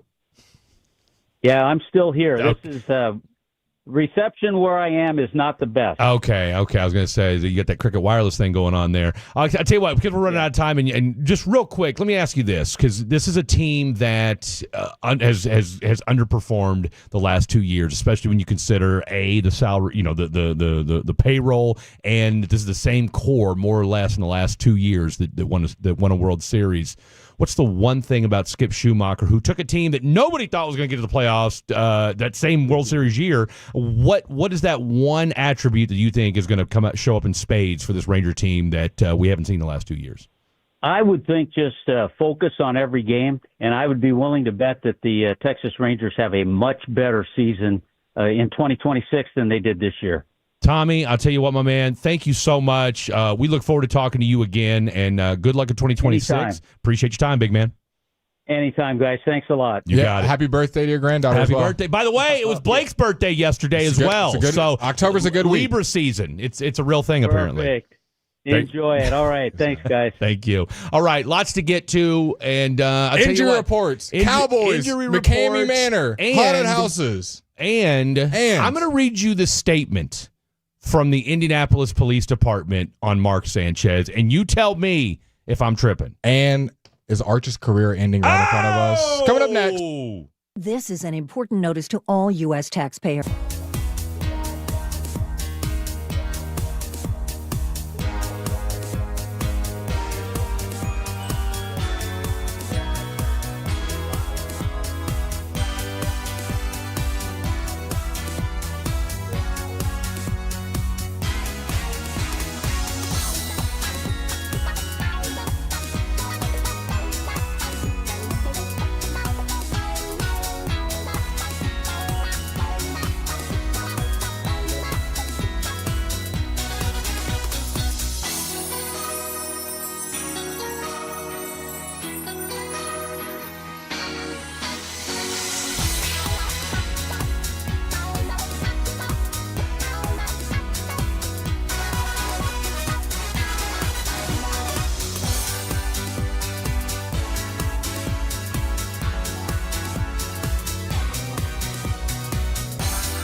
Forget something else to remember that Uber Eats has closed. No, that's absurd.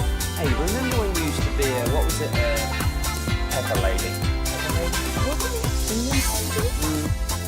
Basil Babes. Saffron Squad? Nutmeg Maiden? Pre-curb? No. Nutmeg Maiden. I just said that. Was it Spice Girls? Doesn't sound right. What was Saffron Squad?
very cute haircut. That's like a little shag. I've never seen that before. Well, I mean, of course you have. It's the Rachel. Oh, is that your name? No, I mean like your name. No, I'm Jen. My name's Jen. Right, but I just mean like this is your haircut. But that's hair on your head. I'm not saying this is your hair. Okay, bring it down a little bit.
Like From the bat?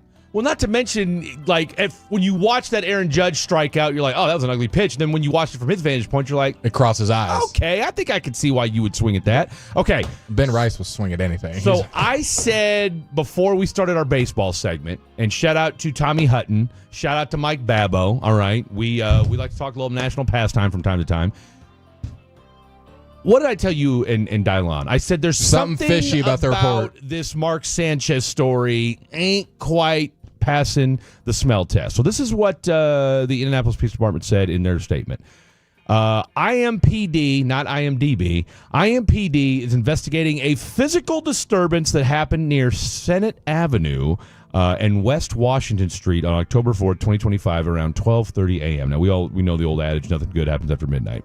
The incident involved 2 adult males, resulting in one man receiving lacerations and the other sustaining injuries consistent with stab wounds. Detectives believe, now this is the line that you need to hang your hat on, detectives believe that this was an isolated incident between the 2 men and not a random act of violence. Okay, so when I saw that, I thought, oh, Mark knows this dude. Yeah. Okay? Mark knows this dude, or at least there's something there between these two. Both individuals who are not local residents, this was the other part, have been identified. IMPD aggravated assault detectives are continuing the investigation and have reviewed video footage of the incident. Both men received medical treatment. The man with the apparent stab wounds, a.k.a. Mark Sanchez, a.k.a. butt fumble, remains hospitalized in stable condition. Now, I'm looking on TMZ, and they have update number 1 on overnight stabbing. Okay, update number 1 is? After further investigation and following consultations from TMZ and then the police out there with the Marion County Prosecutor's Office, IMPD arrested 38-year-old Mark Sanchez for his alleged role in the incident. Sanchez was arrested at the hospital for battery with injury, unlawful entry of a motor vehicle, and public intoxication, all which are misdemeanors. All involved parties have been identified and no further individuals are being sought out by detectives. Sanchez is still in the hospital and has not been booked into the adult detention center. The Marion County Prosecutor's Office will make the final charging decision. An arrest is merely an accusation, and Sanchez should be considered innocent unless and until proven guilty in a court of law. IMPD does not release probable cause affidavits. These must be obtained from the Marion County Prosecutor's Office or Marion County Clerk's Office. So, what update number 2 say? I don't think there is update number 2. It just says update number 1. So just that one update. Okay. Yeah. It just says hashtag number 1. Sounds like a little drinky drink was involved. Clearly, unlawful entry of a motor vehicle. So it sounded like he was trying to get in somebody's car. Maybe somebody was trying to drive off. Again, sounds like him and another dude. Sounds like something was going on. He tried to get in homeboy's car. Homeboy said, "Not today." Public intoxication and battery is nothing we haven't seen before in the news. You don't see unlawful entry of a motor vehicle from a former quarterback, and then you every get day. stabbed as a result. Again, something. Were they? And they were in Indy. Yeah, he's calling the game. I would say he was calling the game. Was going to. He ain't calling the game now. So how does that work? You think they fly somebody in? Of course they do. Yeah, they got somebody. Well, Fred Davis, you're getting the call. If you haven't seen TMZ, Mark has been stabbed. We're going to be calling you in Fred, from the bullpen. who, by the way, doesn't drink. Got plenty of other problems, but alcohol's not one of them. do you think you bring it up on the broadcast? Oh, hell no. Hell no. No, you're going to bring in... If you're wondering why you're in my voice instead of Mark, check your local TMZ. I mean, here's the thing. How many... look, we watch a lot of football. Yeah. Okay? There's a lot of commentators. I mean, come on, dude. I don't think you're keeping up with this guy's out. I mean, Mark Sanchez. Here's the guys that you know from a player perspective. Brady. You know Romo. Aikman. You know Aikman. And you know, what's our... Olsen. Greg Olsen. Like, those are the guys that jump off the page to you. You don't have to even be in the room, and you already know. Yeah. They're going to, and you know it's a big game. Yeah. Right? Now, I will say this. I feel like J.J. Watt has been halfway decent this year. He hasn't called any good games. Well, but why would you? I mean, he hasn't earned it yet. Like, you can't be giving... Look, J.J. Watt, God bless him, is not Tom Brady. Right? I know a lot of people are all pissed off because Fox made him, broadcaster number 1. I haven't really had a chance to listen to Tom Brady yet this year. Because the last 2 times you and I have done, I mean, let's call it what it is. Oh, and of course, Chris Collinsworth. Everybody knows. Here's the guy. Mahomes, the way that he just dropped on that ball. I mean, I know he's the one that threw the interception, but the way that he jumped on it, you just don't see any guys doing it like that. Let me tell you something. I've never been stabbed. Well, there's Tyreek I've done Hill. some stabbing. You know what I mean, Mike Tirico? If you look on the sideline, there's a woman beater. His name's Tyreek Hill. Not very fond of a 1st and 10, Miami. A lot of questions surrounding Mark Sanchez, if you ask me. Breaking into guys' cars? I mean, I'll break into an underage girl's car, but a guy? I mean, what are we doing? Tony, Troy, Tracy Wolfson. Tracy Wolfson's a reporter. Aaron Andrews. Are you a Gene Steratore guy or a Mike Pereira kind of guy? This will tell me a lot about a guy. I tell you what, Gene Steratore acts like he doesn't have time to be talking about what he's doing. All right, I got you guys real quick. Yeah, that's an easy call. It's an easy call. He's annoyed by the question, and there's 10 other things. There's like some money laundering or RICO charges that could be pending when he's on the when he just buzzes it in real he's quick. Not a very. You know what the funny thing that always cracks me up about when you see these TV people is when you see him standing up for the first time and you realize like Gene Steratore's like 5'6". Yeah. He's my rules analyst. Yes. He's calling the holding. This guy's acting like he's all that. This dude's barely 5'10". What are we talking about here? Kevin Burkhardt, I think, is underrated. Look, I will forever be a Kevin Harlan guy. Agreed. All right, Kevin Harlan to me is the GOAT. I'll tell you who I like though, as far as and he's on TBS. Oh, Brian Anderson. Okay. I am a Brian Anderson broadcast. We need to get him on the show. I'm also an Ian Eagle fan. Him and his son. I don't hate him. I don't. They do basketball and first of all, football. you want to talk about like tiny. Remember when we saw that video of him standing next to J.J. Watt? Like it almost seemed like somebody was superimposed into the picture. By the way, let's start.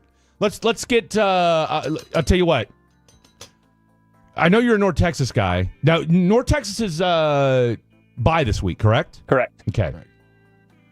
You like UT though, correct? Correct. Where are you at on the UT A&M scale? I don't like him.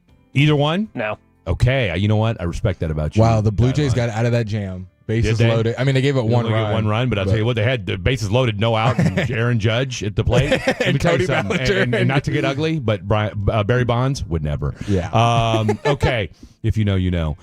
Florida 22, Texas 7. I mean, this is real, dude. This is like Florida's going to win this game at the rate it's going right now. 877-881-1053. I want to hear all the Arch and Texas slander. We got to start having some uncomfortable conversations. Oh no, the conversation. Let's have them. Let's have them in this last hour. We're here till 6. Then we hand it over to the Infinity Sports Network. Actually, we're going to be doing a Miami and Florida State football. We're gonna be. Come on, the best game of the night. Oh, there you go. Shout out to our boy Kyle Seeloff, who is a Miami graduate as well. Let's start the uncomfortable conversation right here on Fan After Dark, because I'm telling you right now, he has looked awful. I mean, we've been in and out of this. I know you've been able to lock in a little bit as far as some missed throws. Just once again, and then on a 3rd and 8, as you alluded to when we were during the break, 3rd and 8, you run a quarterback draw. I mean, I've tried to be a Sark guy, but man, I'm telling you right now, he is not doing himself any favors, and this team looks woefully under. You Another are getting, drop. Look, and just a bad throw. Just a drop on a screen pass. You're getting out-coached by Billy Napier. Okay, start to finish, pretty much. So far through the first 18 minutes of the ball, or 18 for the first 30 some odd minutes, almost 40 minutes of gameplay. Steve Sarkisian is being out-coached in circles by one Mr. Billy Napier, who is on borrowed time again, but somehow might pull another rabbit out of his hat. All right, so final out of the program coming up next. We got more football to get into. We'll talk a little bit of Mavs as well. And I know you got a couple pieces of audio that we're going to get into, your text messages and more. I'll tell you what we're going to do, too. Did you do a Totals on the telephone yesterday? I did, but nobody called. Nobody called. Okay, fair enough. Well, it was late, so don't worry about that. All right, we're going to do a Totals on the telephone at 5:20. Okay, we're going to do a Totals on the telephone at 5:20 because tomorrow, Cowboys, who wins? Totals on the telephone. This is your chance to give your Cowboys prediction and to rant about UT. Or if you're an A&M fan, or if you just don't like the Longhorns, talk your mess. Talk your mess. 5 o'clock coming up next. Don't go anywhere. When your friends say, "Hey, did you hear?" you can proudly say, "I heard it on the Fan," keeping you sports informed with some quality laughs along the way. Turn it on and leave it on. 105.3 The Fan, the Odyssey app, iHeartRadio app, and TuneIn app. Hey, it's Tony at East Dallas Diesel. Around here, trucks are a way of life. Lifted, leveled, wheels, tires, blacked out trim. If you can dream it, chances are I've got it. We carry everything. Ford, Chevy, GMC, Ram, and Toyota, all in one place. With nearly 30 years in the game, every truck is handpicked and inspected by me personally. At East Dallas Diesel, you'll find the highest quality options at every price point. With our flexible financing options, driving off in your dream truck has never been easier. Come see us at our showroom or browse the latest inventory at eastdallasdiesel.com. East Dallas Diesel, where custom comes standard. Hi, it's Pete Thompson from the Consumer Team. After working hard to keep you cool this summer, your HVAC system is filled with dirt, dust, and debris. And that's the number one cause of heater failures. Call the On-Time Experts today and get their fall tune-up. Normally $199 for just $59. Your system will get a thorough cleaning and maintenance, and you'll get a stay warm guarantee plus peace of mind this winter.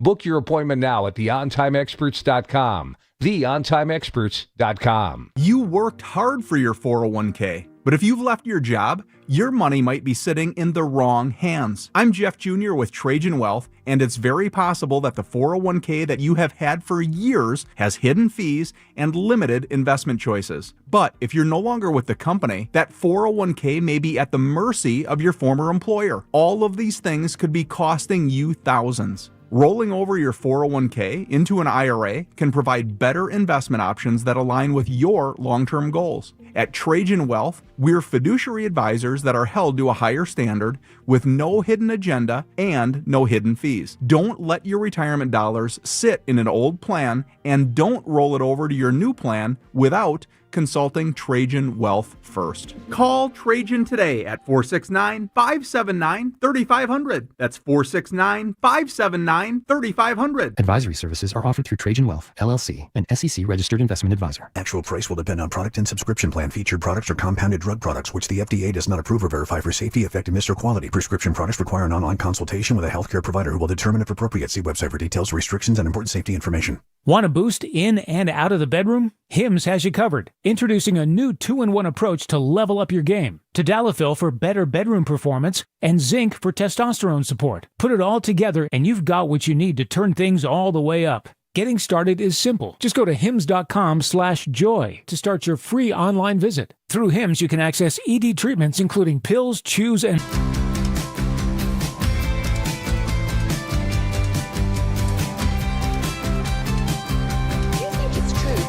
Forget something else to remember that Uber Eats has roasted. No, that's absurd. Hey, remember when you used to be what was it, Pepper Lady? Wasn't it Cinnamon Sisters? Basil Babies. Saffron Squad? Nutmeg Maidens? Pre-curb? No. Nutmeg Maidens. I just said that. Was it Spice Girls? Doesn't sound right. Was it Saffron Squad?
That you automatically know when it comes to color commentators in the NFL. Well, guess what? Guess what? Courtesy of Tim Collins, because, we need a reminder every now and again, and nobody Tolos quite like Tim Collins, but we've already told you that the pregame show starts tomorrow at 9 a.m. right here. Nobody does a better pregame show in all of the land than right here on 105 Through the Fan. You've got the Super Bowl winning scout Brian Broaddus, who you heard earlier on the show with us, and of course you'll have the one, the only Mr. Eric Chiafalo. That thing kicks off at 9 a.m.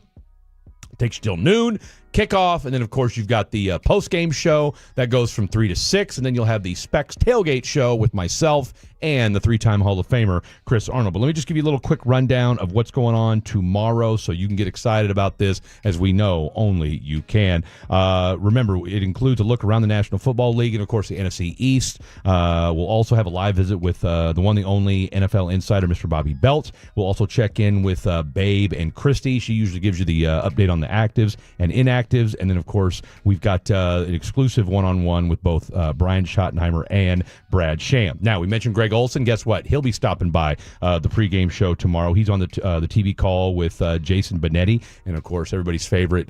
Just got inducted into the Hall of Fame. The Broadcasting Hall of Fame, Miss Pam Oliver. We'll also have Bob Wischusen.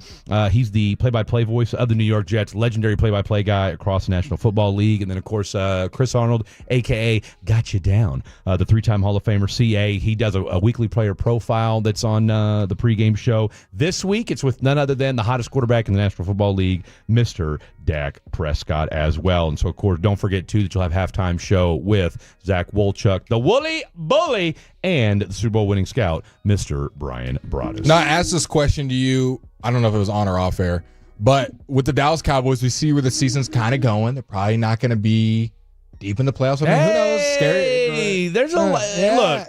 Get the O-line healthy. Win these next couple games. Wilder things get have CeeDee happened. Lamb back, and suddenly, and you know what? G-Bag talked about this yesterday.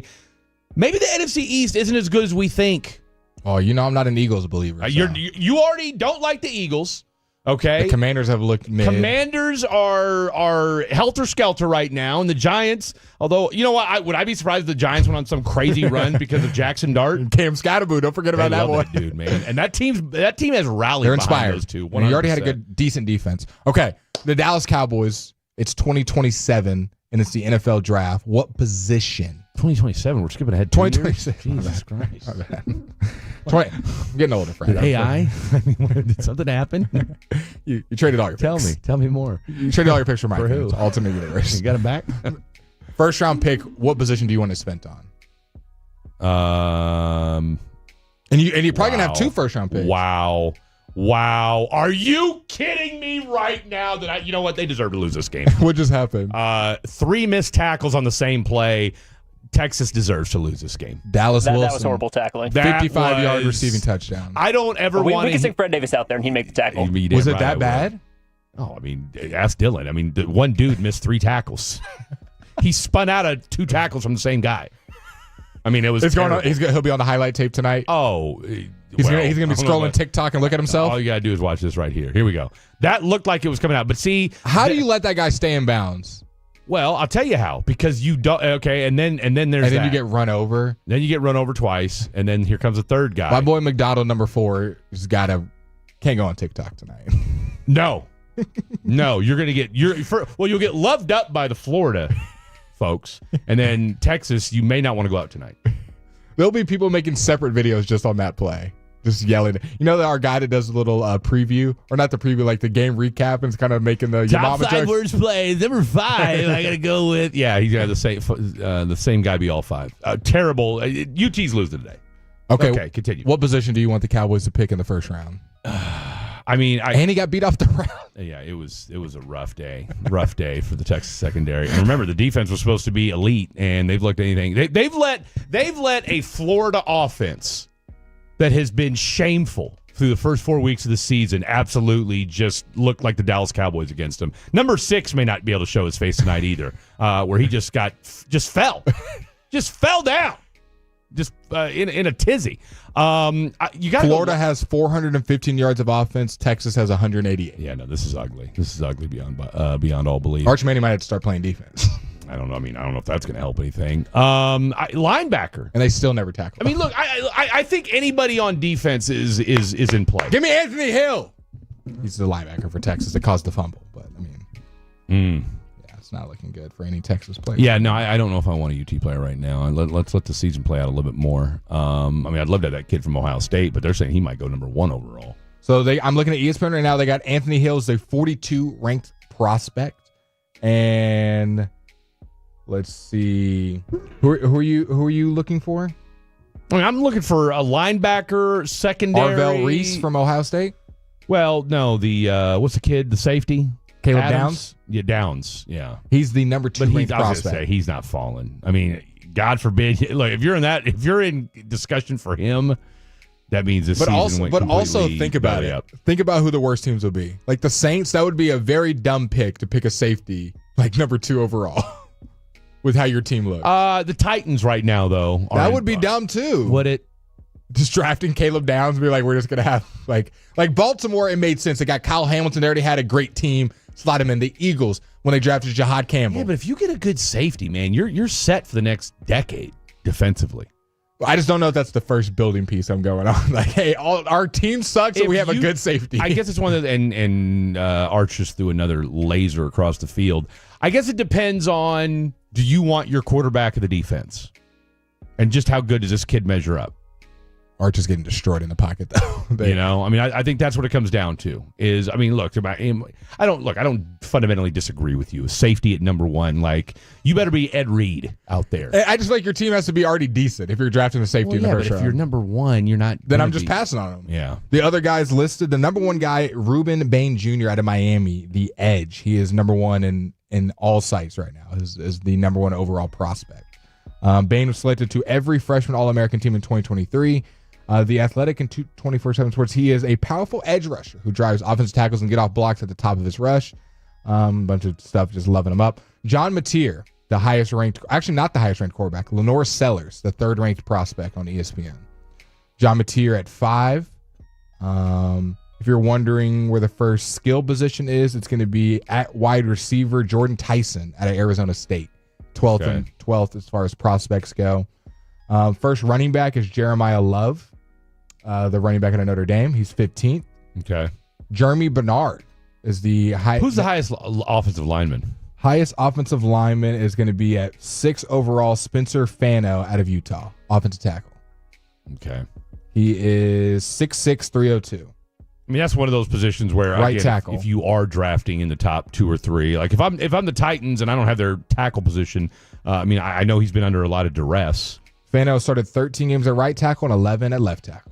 Here's the question I got for you: if you're the Saints, and it looks pretty likely they're going to have a number 3, them and Titans overall pick. Them and the Titans, I think we can already. Titans, you feel good about. To your point, I don't disagree. I think offensive line or wide receiver. Offensive line. He's the most sacked quarterback in the NFL. Cam Ward. Yeah, no, he needs help, right? So if that offensive, if you feel comfortable taking that kid from Utah, number 1 overall, or you trade out, get another first, and still take that kid from Utah. Well, you could do that, right? You could pull a Jacksonville Jaguars move, and plus the other thing is too is you need all the help you can get anyway, right? And so yeah, you get that kid now. Of course, look, it's early right now. So what do you think? You think Lenore Sellers to the Saints? He's the third. My question. Let's let the things chill for a second. Sure. But what teams do you think? I watched Lenore Sellers against Mizzou, and what teams do you think are drafting quarterbers though? We'll have to wait and see which quarterbacks. That's what I was going to ask you: is if the Saints are sitting in that 2 or 3 spot, would you have them go get another quarterback? Probably. Right? Even after you because you didn't even overall pick. Remember even last year you weren't good at quarterback as well. Like, do you want like 4 seasons in a row of really not investing at quarterback? Well, but that's my point. Is you did. You invested in Tyler Shuck. That was stupid. Which has made no sense to me, right? I mean, that made 0 sense to me. They need a whole rebuild though. Like they don't have very many pieces that I think inspires anybody. Alvin Kamara is about to be done. Chris Olave's cool. I didn't realize he was 30. Oh yeah, Kamara's getting towards the end. He's been around the league for a while. Shout out AK. Spencer Rattler looks decent and like Spencer. I'll tell you who's probably maybe you can get a draft pick out of him, like a 5th. If he keeps playing well, like maybe a 5th round pick. Would you throw a 5th round pick at Spencer Rattler? Maybe some team wants him as a backup, 6th round pick. I don't know. Get someone because Spencer Rattler has not been the worst quarterback. Oh, no. But also, let's be honest, you're not winning. You're not competing for that division with Spencer Rattler at quarterback as well, among other issues. Oh no, there's a slew. But to your point though, they have looked better. They've looked. If you've watched some Saints games, they're not just getting beat 40-0 every week. They did one week. But they're staying competitive. What was it, 31-19 versus the Bills? They covered the spread against the Bills. Come on. I got them covering the spread. Are they playing this week? Yeah. Are they, though? Yeah. Who are they playing? They are playing... The Saints are playing the Giants. 1-3 versus 0-4. That's right. We did, because I picked the Giants to win that game. I picked the Giants to cover the New spread. Orleans is favored by 1.5 in that game, by the way. It's at home. Yeah, I still think the Giants. Yeah, we both took the Giants in that one. Why you took Tyler Shuck? I have no idea. I don't know. But if you're the text line can explain it to us. I mean, this look at how excited Billy Napier is. He's never been more pumped to do a mid-game interview than he is. More right questions. now. That's another one. What? You want to just stay here and on this side of the field for the entire fourth quarter? Okay, so you think Cowboys first round. Did you give me a position today? I would go linebacker or safety.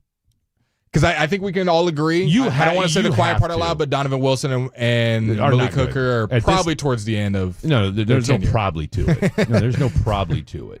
All right. I mean, look, Malik Hooker went down with a foot injury, and Wanye Thomas came in, and I didn't notice a difference.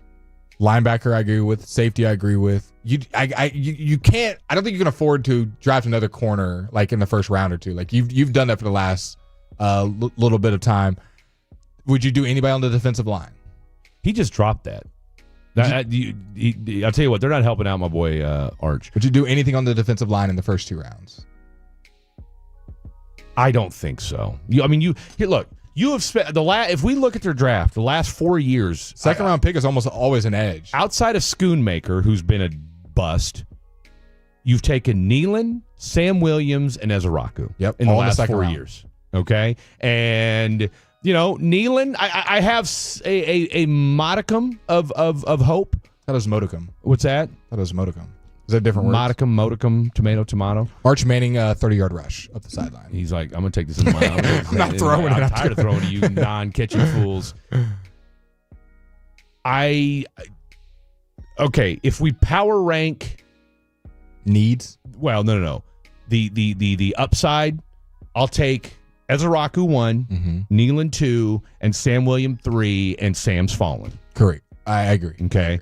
So no D-line in the first 2 rounds. I'm going to tell you right now, I would seriously consider there's got to be a linebacker or corner somewhere, or even a safety on another team that they need not some getting edge that help. much reps. That you say to yourself, look, can we just go ahead and swap this out right now? Yeah. I'm done with Sam Williams. We've got an influx of defensive ends and Sam. You're not going to look. You're not signing Sam Williams long term. No. I would give him what's the trade deadline? Like probably week 8, week 9, somewhere in there. I'm guessing.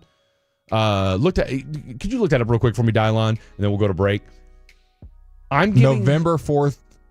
Oh wow, November 4th. Okay, so about a month. I mean, hell, it's a month away. So you figure you got 3 weeks. This is the conclusion of week 9. Okay, week 9. There you go. So we're in week 5 right now. I would go week 5, 6, and 7. See if Sam Williams shows you anything worth a damn, shows you a flash, shows you anything. You talked about it the other day. His snap count has gone it's dropped every week. Decreased gradually over the last few weeks. At that point, it's like you don't plan on keeping him. And you got guys like James Houston and Jadeveon Clowney that you're just bringing in off the street that are showing you off the street that have already made bigger impacts than Sam Williams. All right, now Jadeveon, we'll wait and see. Mm-hmm. He flashed for a play this last weekend. So anyway, all right, here we go. Your boy Arch is trying, and I do mean trying, to will this team to victory, at the very least, just will him to being within a possession. 877-881-1053. 877-881-1053. Tolo's on the telephone. We're going to open it up 520. Here we go. You're going to tell us, A, you're not going to ask us how we're doing because you already know. B, Cowboys score. Either support your Longhorns or talk smack on your Longhorns. You got 35 to 45 seconds to do it. We want to hear from you next. Don't go anywhere. This is 105.3 The Fan.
Uber Eats has low-fee products? I gotta remember that. Well, they say in order to remember something, you have to forget something else.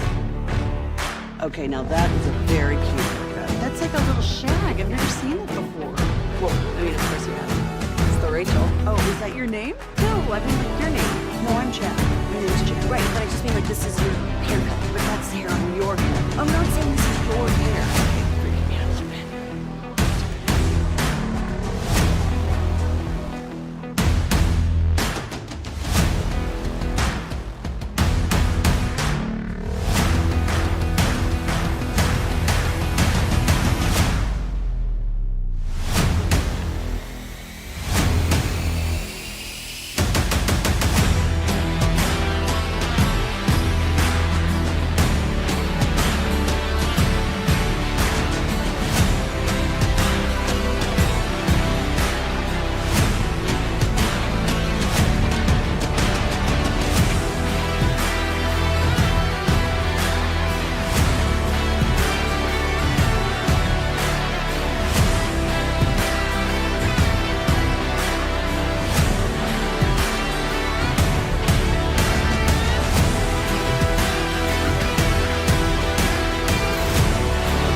said that?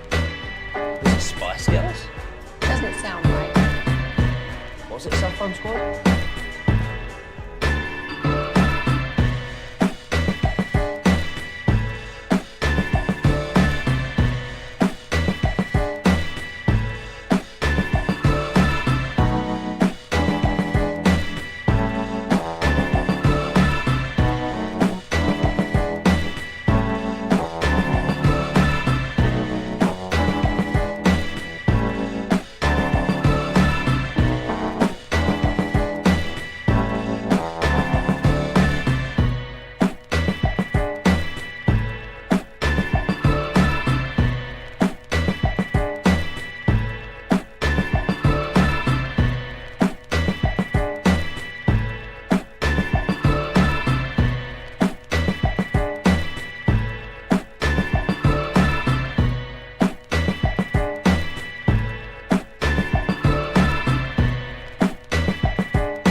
a little shag. I've never seen it before.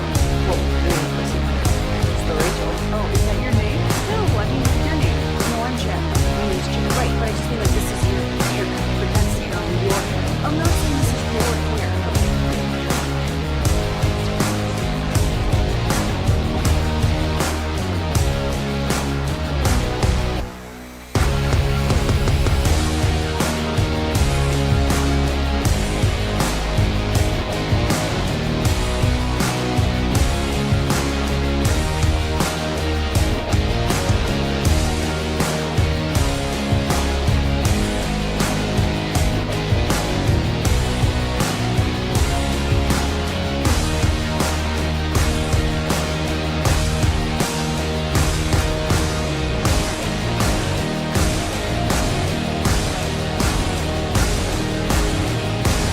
Bunch of crazed dogs, and everybody hates cowboys. By the way, how about your Carthage Bulldogs last night? 41-3. Well, hell, we wake up in the morning and piss that. Your boy Edwards, they say he's got a little toe injury, but they say he should be back next week. You guys start district play. You beat up on a 6A school last night.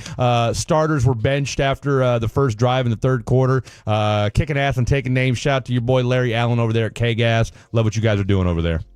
Yeah, one last thing. Scott Yes, sir. Surratt should be the head coach of the University of Arkansas. Say that one more time? Scott Surratt, Wow. head coach of Carthage, Texas, should be the head coach at the I'll University of tell Arkansas. you what, that's a hell of a prediction right there. I don't know if it would happen, but it sure would be interesting if it did. Well, Jeff Traylor down at San Antonio is his best friend, so don't be surprised. They go as a package. Ooh, interesting. We will file that away. Good stuff from you, Tim and Carthage. Always a great call. Let's go out to Matt in Fort Worth. What's up, Matt in Fort Worth? Good afternoon, gentlemen. How you doing? Fantastic. Phenomenal. A couple quick hitters. Take the Cowboys to cover the 1.5. Here's a bit of advice. Just don't bet on the NFL. Let's talk about the Longhorns.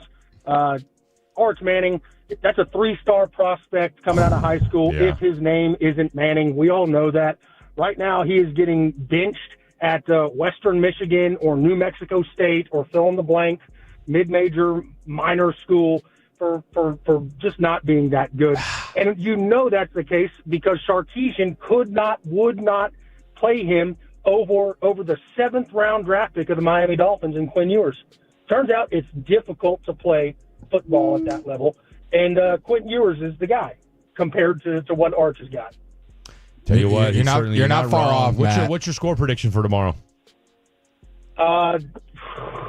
I'm taking the Cowboys to cover. We'll just have too much offense, but maybe I take the over. We'll give up 21. We'll put 28 on the board, something like that. Okay. I don't know. No, you're good. Exactly. You're good. 28-21 Arch, 3-star prospect. I love it. I will say they just popped up Peyton Manning's record versus Florida, 0-3. Yeah, Eli 2-0. Good stuff from you there, Matt in Fort Worth. Let's go out to Mike in Dallas. What's up, Mike in Dallas? Hey, what's going on, man? Man, I see the Cowboys. It's going to be like a 38-21. It's going to be kind of close. I mean, I think it's going to be a running game than anything. Don't we got like about 3 or 4 linemen that are hurt, starting linemen? Yeah, you got at least 3 out. You've had 3 out. It looks like maybe 4, depending upon if Tyler Smith goes. He'll be a game-time decision.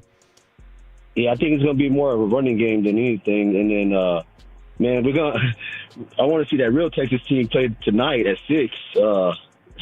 Let them go up. You see, the thing about Texas, they're always ranked so high just because of their name. And for people to say that Eli Manning is his first year starting, that's bull, man. He had his time on the bench. He's been playing. His uncle is Manning, so I mean, he should have been already good. If he's going to be good, he should have been good already. There's no time to wait. No time to waste. Play the season, let him get better. Nah, he should have been already better. I love it. Hopefully, let's see Texas Tech come up on the rankings. Okay, all right. Well, your boy, Degenerate Jake is cheering you on right now. So I'll tell you what, guns up or whatever the hell it is you guys say. Appreciate the call, Mike. Go ahead. What? No. Y'all have a blessed one. Okay. Yes, sir, Hey, you as well. same to you, big man. Enjoy the game this weekend. All right. 877-881-1053. 877-881-1053. Phone lines are open. We got a handful of minutes left before we can put a bow on this segment. Well, And it's a bow on the game because Texas cannot block Florida's defensive line. just got Arch is sacked not again. playing good at all. But the amount of pressures and sacks, I can look at the number, I'm sure, but it feels like every other time I look up, he's under pressure, under duress. And we've been saying this for the last 3-4 years. Texas has some fun skill positions, but what has been their real mark of getting back to being good at football? Their trenches has been phenomenal. Every time we look at the NFL draft, offensive linemen getting drafted from Texas, defensive linemen getting drafted from Texas. They were starting to get into that trench warfare, which made them one of the better teams, especially when you join the SEC. In this game, the offensive line nor defensive line has looked good for the University of Texas. Arch Manning has been under duress. I'm not defending him at all. He has not played good today, but that also doesn't help when your confidence is low, when you're missing throws, when your offensive line is letting the Florida Gators be in the backfield before the ball's even snapped. They did get a first down, get a couple yards on. They did convert the 3rd and 12 to a first down. They got a few yards there. Looks like a flag has been thrown, and it's going to be a holding call, so that will be coming back. Rough go. Do you agree with what Matt in Fort Worth said? He's a 3-star prospect if his name's Blake or Fred. Probably, yeah. I mean, if you go and watch Arch's high school film, it's not anything that like blows you away. It's not bad film, but it is not like, oh my gosh, number 1 pick. He's going to save a franchise. I'm not going to lie. I bought the Kool-Aid because his last name. He showed flashes, great flashes last year. Yeah. When he came in spurts, everybody was calling for him to start over Quinn. He looked like a more live arm. Obviously, he had the rushing ability. The cognitive stuff, it's kind of hard for us to tell, when he'd come in for a couple plays or playing San Jose State, but now you're seeing him in big-time moments. He has these flashy, good plays. And he just got picked off again. All right, let's go out to Keaton and Fort Worth. My goodness, what a kick in the teeth, want to finish my ladies and statement. gentlemen. Yeah, it's probably time. Keaton and Fort Worth, what you got, man? Hey, man, I got the Cowboys winning 31-27. I think it's going to be a close game. And the Longhorns, man, they got to get rid of Arch, man. He is not it. He's not it. When you say get rid of, what would be your plan of action? Just bench him, ask him to transfer out? What do you mean when you say get rid of? Yeah, I'd probably just bench him, honestly. Sit him out. Teach him a lesson, maybe. I'm at work if y'all can't hear me. I'm delivering these Amazon packages. You're fine, there you brother. Go. We can hear you great. God bless you. If you get any good ones, drop them off over Love in y'all Louisville. channel, man, and y'all are awesome. We appreciate you. Shout out to Keaton in Fort Worth. What a guy. What a guy. Save his number. Absolutely. We can touch base with him later in the show. All right, let's go out to Rich in Plano. What's up, Rich in Plano? Hey, man. How you doing? Fantastic. What you The got? last 2 times I called, the Cowboys got into overtime. Okay. So, but I'm not going to predict over. I think they will avoid overtime this time. Okay. And I'm a Jets-Giants fan. Oh, I think I do recall that. Yeah. And I'm gonna be a homeboy today. Okay. You going with the Jets? I think the Jets are gonna have their day. Every dog has its day, and I think after 0-4 start, they're gonna play a cleaner game. I think both teams get either into the high 20s or low 30s. Okay. I'm going to call it at 35-31. 35-31. I like that. That's probably my favorite score prediction. I love that. And real quick, what would you do if you were the Texas Longhorns? Oh, I haven't been paying attention. I'm sorry. Don't worry. Don't feel bad. Nobody else. Don't worry. Neither is Arch. At least in the meeting rooms, anyway. Rich and Plano, great stuff from you. I expect to hear from you tomorrow in the Specs Tailgate Show with me and CA. Win or lose. Look forward to hearing from you tomorrow. Tune in 6 to 9. All right, let's go out to Danny in Arlington. What's up, Danny in Arlington? Danny in Arlington. Fire take. Danny in Arlington. Hello, Hey! Oh, there he is. Where's my bell? There it is. What's up? What's good? Hey, best on 105.3 The Fan right here. Hey! Make sure you cut that audio out there, Dylan. Okay, continue. Oh, yeah. Cowboys 31-10 and... Did you say 31-10? 31-10 Cowboys. Wow! Cowboys defense stepping up! Whoa! Hold on. Because A, you loved us up, and 2, that's the wildest prediction I've heard so far. Not because you have the Cowboys scoring 31 points, but because you have the defense holding the Jets to 10. Blake's already said he's starting Justin Fields in one of his 17 leagues tomorrow. What on earth makes you think that the Jets will only score 10 points tomorrow against this defense? I just believe in Shoddy. Jadeveon Clowney coming back. Defense is going to hold it together. Wanye Thomas. Danny's a believer. Danny's a believer. All right, give us your Arch Manning UT take. I would tell him to transfer. You can't pay a guy $4 million to sit on the bench. Yeah, well, yeah. I mean, he's going to get benched here. Yeah, 3 stars. If his name wasn't Manning. Fair. Not. I tell you what, that's a hot take going on right now. Danny, greatest call of the day so far, hands down. Probably the number 1 fatty of all time. Let's go out to Austin in Dallas. Yes, that's a real person. Austin in Dallas. What's up, Austin in Dallas? Hey, what's going on, fellas? Chilling. Just watching Arch lose. Yeah. Yeah. So I got a question for you. Does this Arch underdevelop? Is it underdevelopment, or is this just a talent issue with Arch? I think it's underdevelopment. I think he has the talent. I don't think anyone thought Arch was untalented. For me, I would assume it's between the ears, maybe a little bit of the pressure getting to him. Don't want to make too many excuses for him, but when I see him play, I don't go, Texas just got the ball back. I don't think there's a talent issue, but obviously Arch is not putting it together because if you hear Sark talk, and, coaches give a little bit of coach speak, but he says he looks fantastic during the week in practice. We're trying to get Arch to transition it to game day. So it's not a thing where Arch is bleeping the bed during practice and they're just hoping he plays good in game day. Or is he? Or, Sark could be lying, but... I was going to say, it's not like he's going to go out and say, oh, by the way, he just missed another wide receiver by 10 yards. We're never going to hear that. Yeah. I don't know what to do with Arch at this point. Does this put Sark on the hot seat? If they take... I'm looking at like a 5-loss season at this point. No, not yet. Not yet. Because, look, everybody, Stevie Wonder saw that this Arch Manning thing was coming. So, as far as, not that he was going to be terrible, but that, you had to play him. The entire college football world has been clamoring for him. Now, could it put him in the hot seat as far as, because, look, Quinn Ewers didn't look this bad. Nope. You took Quinn Ewers, who he always made the college football playoffs. You didn't worry about it, and he just got sacked again. You didn't worry about it, so I don't think it's necessarily. Give it another year or two. Now his play calling has left some question marks. All right, real quick, give us your prediction for tomorrow's game. Tomorrow, I'm going to take. I saw a lot of injury reports, but I'm still going to take Jets 24-21. I just don't think that the Cowboys are going to be able to contain Justin Fields. I think he's going to rush for at least 60 yards. I like that. May throw a touchdown. I just don't see them being able to handle him. All right, Jets 24-21. Be sure to tune into the Specs Tailgate Show with me and CA, and we'll find out if you were right or not. All right, let's go out to a great call from you, by the way, Austin in Dallas. Let's go to David in Granbury. David in Granbury, what's up? What's up, boys? Best on 105.3 The Fan, I might say. Come on! Let's go. Let's go. I'll tell you what. You and Danny in Arlington. I'll tell you what. I don't know if you guys are kinfolk or not, but I'll tell you what. And my boy's got a good name. That's my first name as well. Yeah, it's a good name. It's a good name. It's a good name.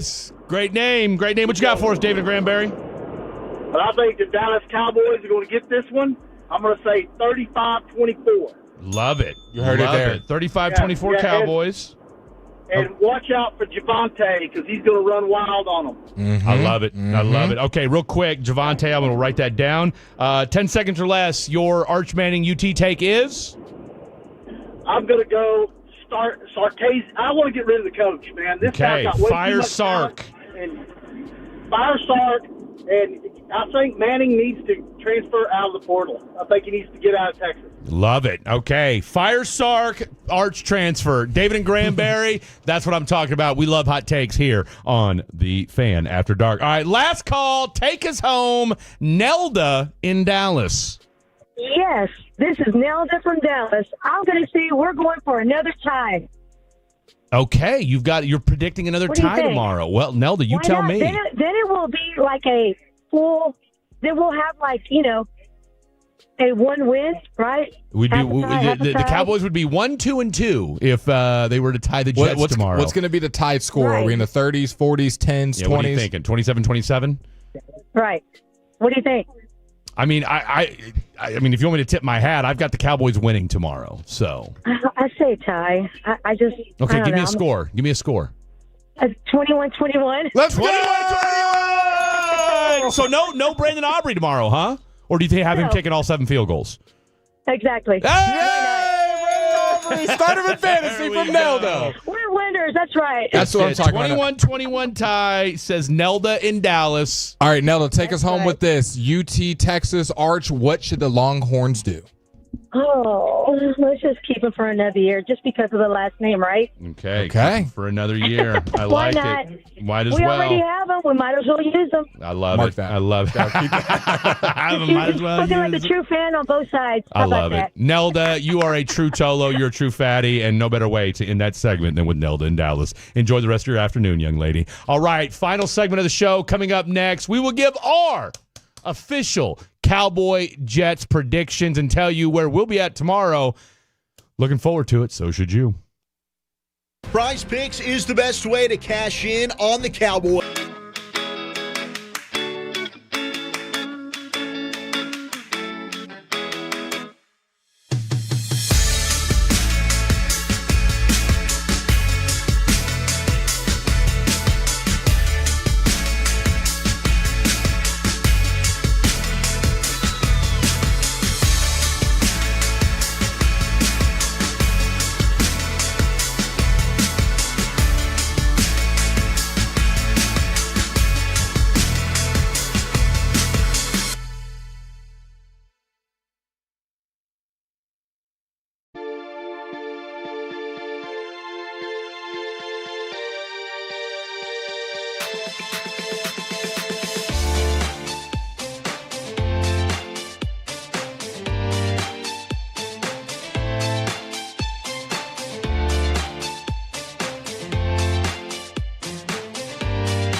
true that you've got to forget something else to remember that Uber Eats has groceries? No, that's absurd. Hey, remember when you used to be, what was it, Pepper Lady? Pepper Lady? What are these? Cinnamon Sisters? Razor Blades. Sapphire Squad? Nutmeg maybe? Rico? No. Nutmeg maybe? I just said that. Was it Spice Girls? Doesn't sound right. Was it Saffron Squad?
something else. Okay, now that is a very cute haircut. That's like a little shag. I've never seen it before. Well, I mean, of course you have. It's the Rachel. Oh, is that your name? No, I mean, like your name. No, I'm Jen. My name's Jen. Right, but I just mean like this is your haircut, but that's hair on your head. Oh, Hi, Classic Chevrolet. If you're in the market to upgrade your vehicle, get to Classic Chevrolet in Grapevine. Back-to-back #1 Chevy dealership in the world. They've got more new Chevys than anyone, all priced to sell. Visit ClassicChevrolet.com. This is Texas. This is Classic Chevrolet. Together, let's drive, relax, and enjoy the difference. Based on new Chevy registrations 2023 and 2024. It was nice to see Dak really show up. Amazing last night. I'm a huge Dak fan. I'm a huge Dak believer, and it's nice. It's nice when you see a guy really lead a team like that and show up in a way. I mean, the Packers are a hell of a team, and the Cowboys gave them a run. That was famous actor Glenn Powell on ESPN the other day, loving up on our boy Dak Prescott. What's funny? The way you introduced that. Famous actor. That was famous actor Glenn Powell talking about Dak Prescott. You know all those famous actors out there. I'll be honest with you. Name one Glenn Powell film. So that's why I had to Top push Gun. back. Top How Gun. famous is he? Top Gun. I'll be honest with you. I've never heard of Glenn Powell until look up a picture of him. No, he's one of those guys that you see him and you're like, okay, I've seen him and stuff, but I just don't know. He's in Top Gun, right? You keep asking me that. I haven't seen either one. So ask me 10 more times and I'll still tell you the same thing. I don't know. Glenn Powell. I was going to say something, but I'm going to keep it in my head. What were you going to say? Don't worry about Go it. ahead. He was in Top Gun. Okay. He was in Twister. He was in Hitman. Anyone But You. Yeah, I've seen none of those movies. Have you seen Hidden Figures? No. Have you seen Ride Along 2? No. Expendables 3? Negative. By the way, at UCLA just won. Drew Aller sucks. Continue. So we have two top 10 teams that were playing a combined win total of 1 win, with Florida having the 1 win, UCLA being winless on the season. Yeah. And both are going to be beating the Texas Longhorns. Still 4 minutes left to go in this UT game. Yeah, this all right, game's give me over. one more. Name off 3 more movies for this Glenn Powell guy that you said. Spy famous Kids 3. Actor. Yeah, Spy no. Kids 3. No. The Dark Knight Rises. Okay, I've seen The Dark Knight Rises. What was his? What was he? Glenn Powell role and Oh, they needed to get in there. They needed to get in there. Down to the 1 for UT. Why is the clock still running? he was. No, seriously. Why is the clock still running? The clock's supposed to stop at. See, that's how. I'll tell you what. Why is the clock running? Isn't that like a new rule they did? Like the clock runs until it's like under 2 minutes, then it stops. Oh, is that what it is with college? They got rid of the. No, it doesn't. I thought it just till the ball got settled. I know that's how it used to be. I think they changed it. I could be wrong. Well, they just got a huge stop, and even more time is running off the clock. Yeah, that was big. Like they got to score now. No, you need to hurry up and get this done. What? Trader number 1. I mean, that's literally what it says. Trader number 1. They're showing him in a cubicle. In 2024, they put a new clock. The game clock continues to run after a first down, except within the last 2 minutes of each half. Okay, you know what? I think I do remember that. Okay, Quintravion Wisner, what a name. Ready the ball. Quintravion with the touchdown. Do you go at? You kick the extra point here. Also, the Blue Jays are They're just running up the score right now. I'll tell you what. That's his second home run. I think that's his second home run. I think it is too. Okay, so the extra point's getting kicked right here. 29. Watch him miss the extra point. Our boy. That would be devastating. I mean, this game's already devastating as it is, but God, if they were to unfortunately miss this extra point, here we go. Snap, hold, down. Alejandro Kirk hits his second home run. Boom. For the Toronto Blue Jays. He Dons the hit a postseason moonshot against the Rangers, I remember, during that series. They're having their way with the Yankees in game 1. 7-1 in that ball game. Dodgers and Padres just started, so we'll have to click that game on. You still got Tigers and Mariners tonight, and then like we said earlier, the Brewers took care of the Fighting Jake Rays. Too little, 9-3. too late. Too little, too late. All right, here we go. I'm going, and I know that Zach Wolchuk already gave this exact same score, but I want to let the record show. I had predicted the same score to my boy Jason Williams. He does the Sirius XM calls for the Cowboys over at AT&T Stadium, and so he had texted me his prediction. So I was like, all right, you know what? I'm going 27-23. Cowboys win tomorrow. It's ugly. I'm going to tell you this. Offense is going to do their thing. The offensive line will be good enough to hold up, all right? I don't know that Tyler Smith's going to play, but they'll be good enough to hold up. We like this offense. Jalen Tolbert is going to step up in a big way tomorrow. That's my prediction because, again, he's did it before. He can do it again, okay? But here's the caveat to all this. You're going to have not 1, but 2 turnovers tomorrow from this You got defense. 2 on the season, the moonshot from Russell, and then the strip sack by, was that Clowney? James Houston. James Houston. I'm predicting a Trayvon Diggs interception tomorrow. All right, I'm going on the record as saying that. Oh, my goodness. My goodness. Are you kidding me He right almost now? just lost in the game. Wow. Okay, so I'm predicting a Trayvon Diggs interception, and I think there will be a fumble. I am going to go 31. So hold on. Fred Davis, 27-23. How about I'm going to go Blake. 31 Cowboys. Okay. Jets 27. Oh! I think the defense looks no better than it has any other week. Yeah. But you're going against a way more inept offense, and I don't think Justin Fields and Garrett Wilson are the game breakers that Russ with the moonshot and Malik Neighbors like pushing the ball down the field. I don't believe in Justin Fields just airing it out over the top of you. I think you're going to see a lot of rushing ability. I think you're going to see a lot of blown assignments. I think you're going to see a lot of linebacker versus Justin Fields in open space. Okay. And that's no bueno, because the only quarterback that had a rushing upside that you played this year that was a real threat was Jalen Hurts. And we saw in week 1 how many times did they not put a spy on him, and he was able just to isolate a Jack Sanborn, a Damone Clark, a Kenneth Murray, and just shake him for whatever he wanted. So I don't believe in the Cowboys defense looking any better, but I just think the Jets offense isn't as prolific. So 31-27, George Pickens continues to ball. My sleeper, Ryan Flournoy, I think will be your second best player on offense tomorrow. Jalen Brooks gets a couple catches as well, and then of course Jadon Blue makes a big play. Come on, well. Jadon Blue. Real quick, your pick? I guess I'll go Cowboys. There you go. 28-24. There you go. Defense struggles 24. again. Boom. There you have it. All right.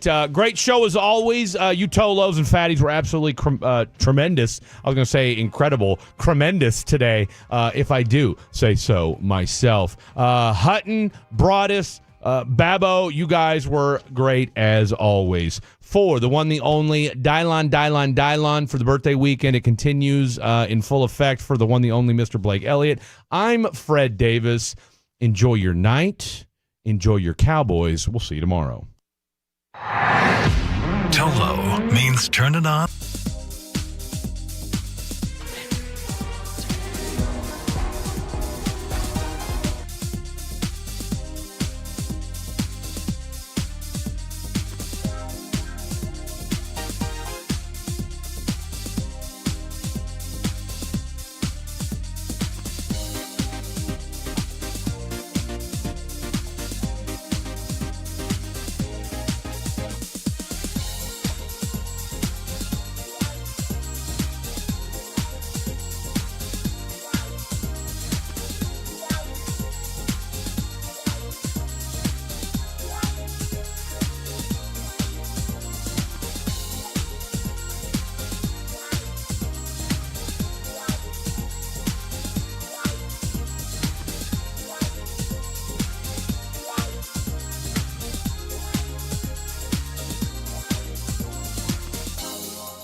You've got to forget something else to remember that Uber Eats has groceries. No, that's absurd. Hey, remember when you used to be a, what was it, Pepper Lady? Pepper Lady? Wasn't it Cinnamon Sisters? Basil Babes. Saffron Squad? Nutmeg Maidens? Paprika? No. Nutmeg Maidens. I just said that. Was it Spice Girls? Doesn't sound right. Was it Saffron Squad?